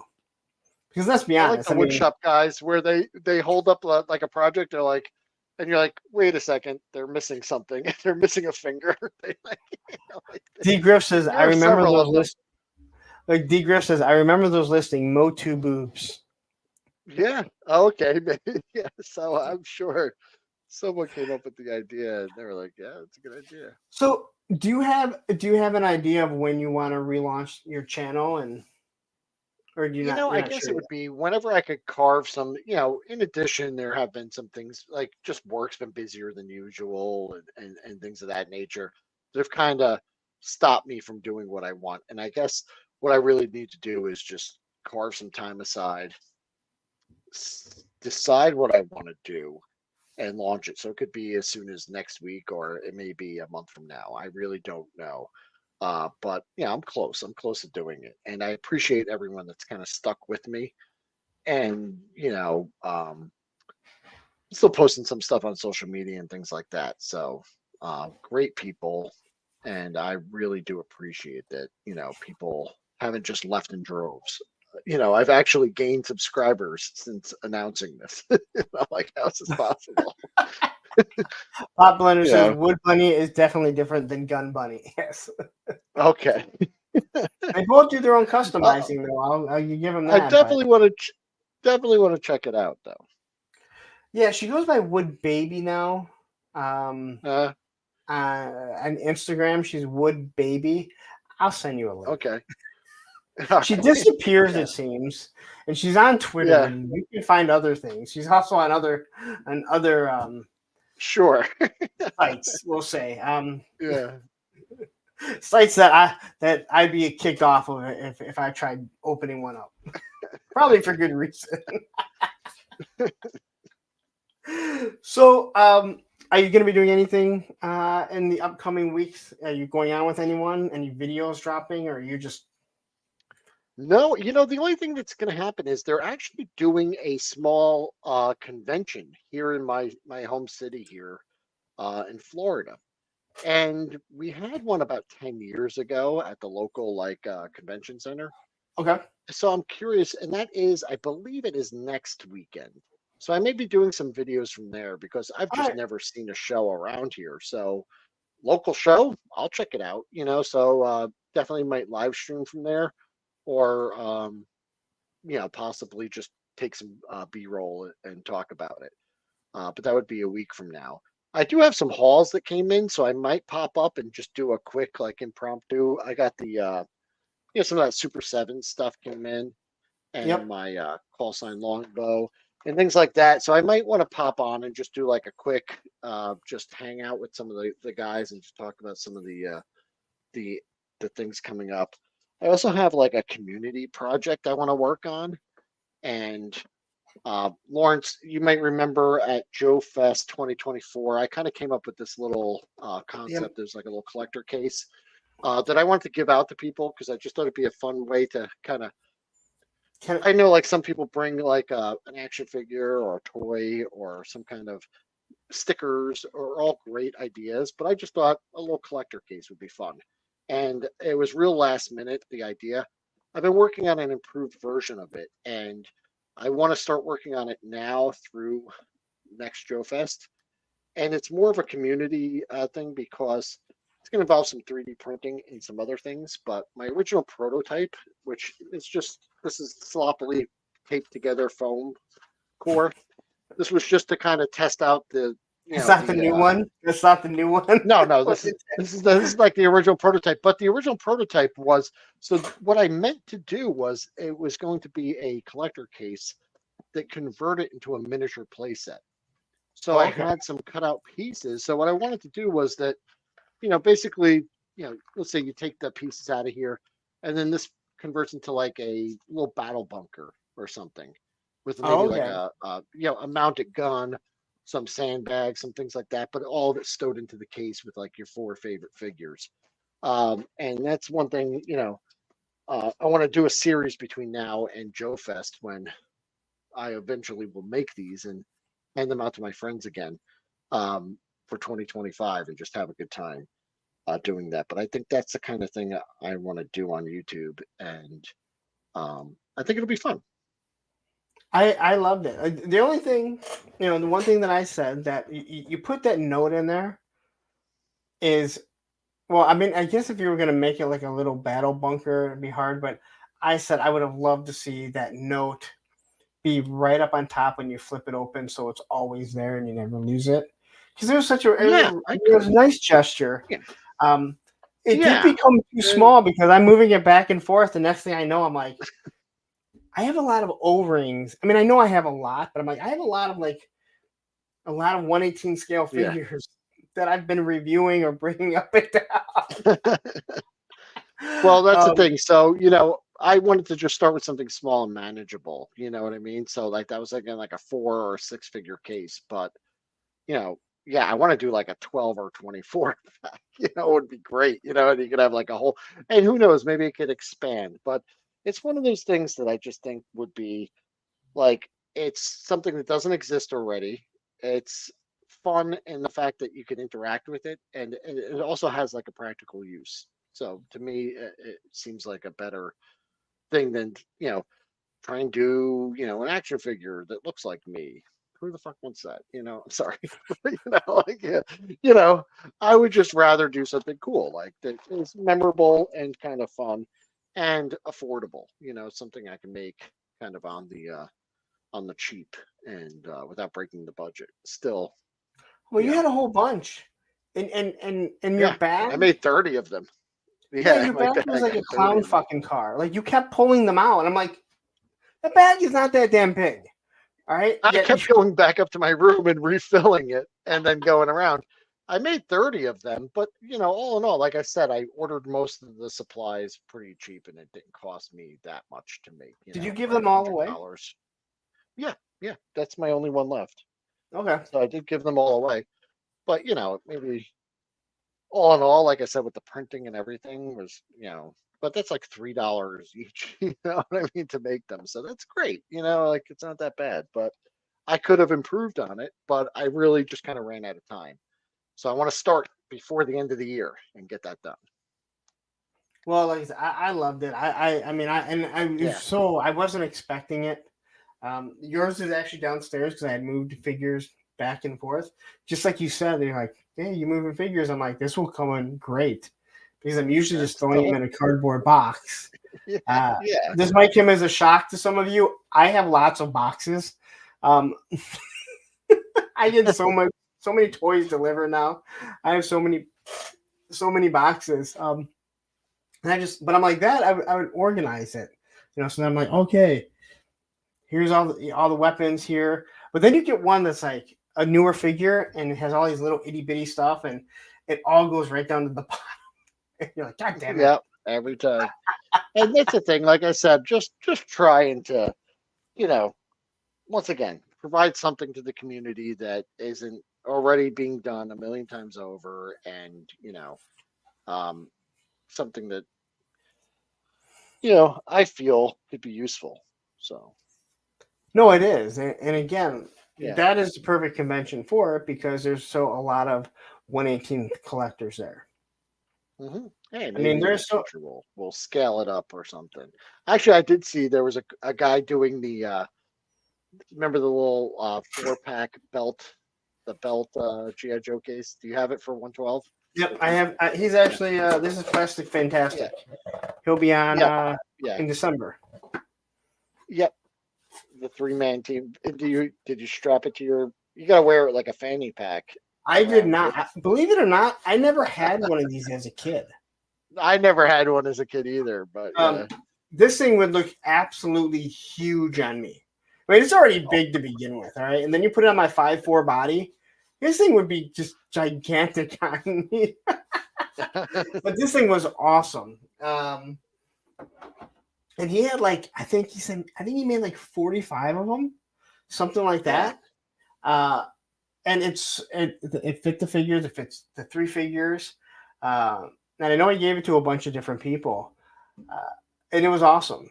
And I have a few things that people gave me, and it's such a nice. I mean, I have stickers. I'm sorry, I became such a shill for my stickers because I had to get rid of them. I still have a sleeve of probably 150 left. I have so many days. I bought 700 of them. Oh yeah, because the deal was so good. The deal is always so good. They always get you to the next level. Yeah, because what it was, because it was the first time I had ordered them, that the price that I was getting was so good. But with PayPal credit, well, they've changed it now. They're changing it in December. But if you spend over $100, you have 6 months no interest free. So I'm just like, well, I might as well get enough for that. I ended up spending like $120 on stickers, which was 700 of them. Right? It was 700 of them. And Gun Bunny is saying he never got the stickers. Dude, I sent them out. I'll send you out some more, dude. Because I have your name. I would love to see you walking around Joe Fest with that as a fanny pack, though. That would be hilarious. I would love to see. They were. Plastic Fantastic. He was walking around with it because he has customs. Yeah, his customs in it. I'm awesome. It's a great idea, but I don't think I could wear the 1/18th one. And well, maybe there'll be a 112 version of my little thing, in addition for that wouldn't be little. That thing would be big then. Yeah, it would have to be. But you need a wagon as opposed to 6. Yeah. You'd be able to fit 3 instead of 6, or 2 instead of 4. But at that point, Yeah, Charlotte got one, right? Charlotte got one. Oh yeah, he's taking mine tomorrow. I guess so. Because I know Charlotte got it. He gave it to Tony. Got one. I'm trying to think, and he had a bunch, and he had specific people that he wanted to make sure he got them. And see, you did. See, you gave me the box, and I remember. Oh man, I remember because one person would make comments about how, oh, you're not a 1/18th guy, and it drives me nuts. I have a goddamn room full of them. All right. And I remember you handed it to me, and you were like, I know you're not a 1/18th guy, but I'm like, dude, are you serious? I have a fucking flag in my basement, all right? Yeah, I know you got plenty of them. I want to see this rollerblade around Joe Fest with your fanny pack on. That's hilarious. Oh yeah, I don't rollerblade. I ride a skateboard. Oh yeah, Action got one. Yeah, for sure. And like I said, I didn't know how many to bring, so I just brought as many as I could and kept giving them out until I ran out. So, well, you had a perfect table to give them out to, because you helped out with Delta 17. So, yeah. So I'll be doing that again next year. So far, Ken said that they'd like to have me back, so I didn't mess up too bad last year. So I'll be there doing that again. And I think it'll be a good time. I really enjoyed working the table. It was cool. Yeah, between you, Crash, and Steve, very intimidating table. And then you throw in Ken, and you're like, he's a menace. Yeah, he's a menace, all right. And John Emerald Knight. Yeah, Emerald Knight photos. Yeah, he's such a nice guy too. Oh, dude, he's great, dude. And I tell everyone, I'm like, this guy, his photography is so good. He makes Super 7 Ultimates look good. Seriously, man. He makes everything look good. And then I'm like, and then I'm holding the figure in my hand, and it's like just looks like dead plastic in my hand. Oh, All you guys. I don't want to leave anyone out. All of you, including everyone in chat. I see all your pictures on Instagram, and they look amazing. Amazing. No, that yeah. And when people like have given me like, oh my god, like, you're not giving yourself enough credit. You've had some really good shots. I'm like, I just post something in the right way, and the iPhone happened to. I just set it somewhere, and the iPhone did the rest of the work. But thank you. I appreciate it. So, but anyway, let's wrap it up. It's been over 3 hours, sure. and I do have to work in the morning. I think you do too. Same here. And you are on East Coast time too, right? So yeah. I do appreciate it for sure, man, because not everyone can hang. Where are you? Where are you again? I always forget. I'm in Michigan. North, right? Michigan. Okay, so yeah, you're probably on the kind of tail end of the East Coast time zone, right? Like, how far is Central from you? No, we're pretty much dead center. Okay. Yeah. Right in the middle of it. Because I'm on the east side of Detroit. What time did it get dark for you? It got dark at like 5:50 for me today. Before 5. It starts getting dark because of stupid daylight savings.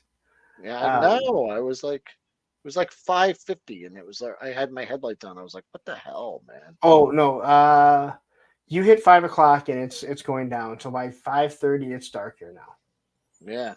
Soon it'll be like 4:30. It'll be dark, and you're like, I'm okay with it being.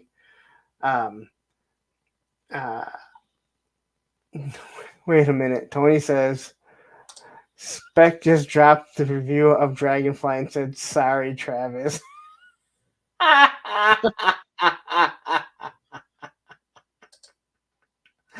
don't know if that's true or not, Tony, but God, I hope it is.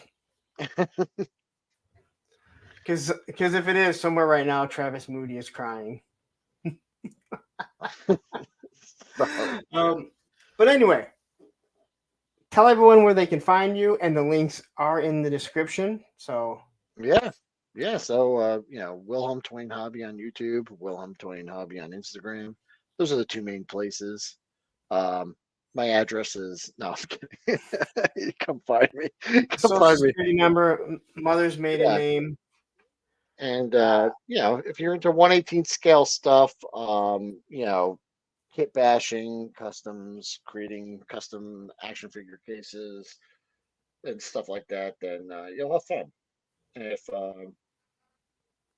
but that's pretty much all I'm interested in. So I mean, I check out everyone else's YouTube channels, and I live vicariously through all of you with the big boy figures and the Motus and the classified and all that stuff. But that's how you save money, by enjoying it through someone else's eyes. Yes, on their camera. My love is for the little dudes. But yeah, I appreciate you having me on, and it's always fun, like I said, to reach out, branch out, make more friends, and just hang out and have a good time. No, and thank you very much, and thank you to everyone for watching. And you guys know where you can find me Monday, where I normally am, but I played hooky this Monday, so. Yeah, well, for good reason. Yeah, it was just I needed time. I should have taken that Monday right off after that stream, and my dumb ass was like, I'll be fine. And then you're just like, I fucking hate YouTube. All right. Well, thank you very much for joining. And everyone else, we will see you soon. I'm looking forward to say goodbye.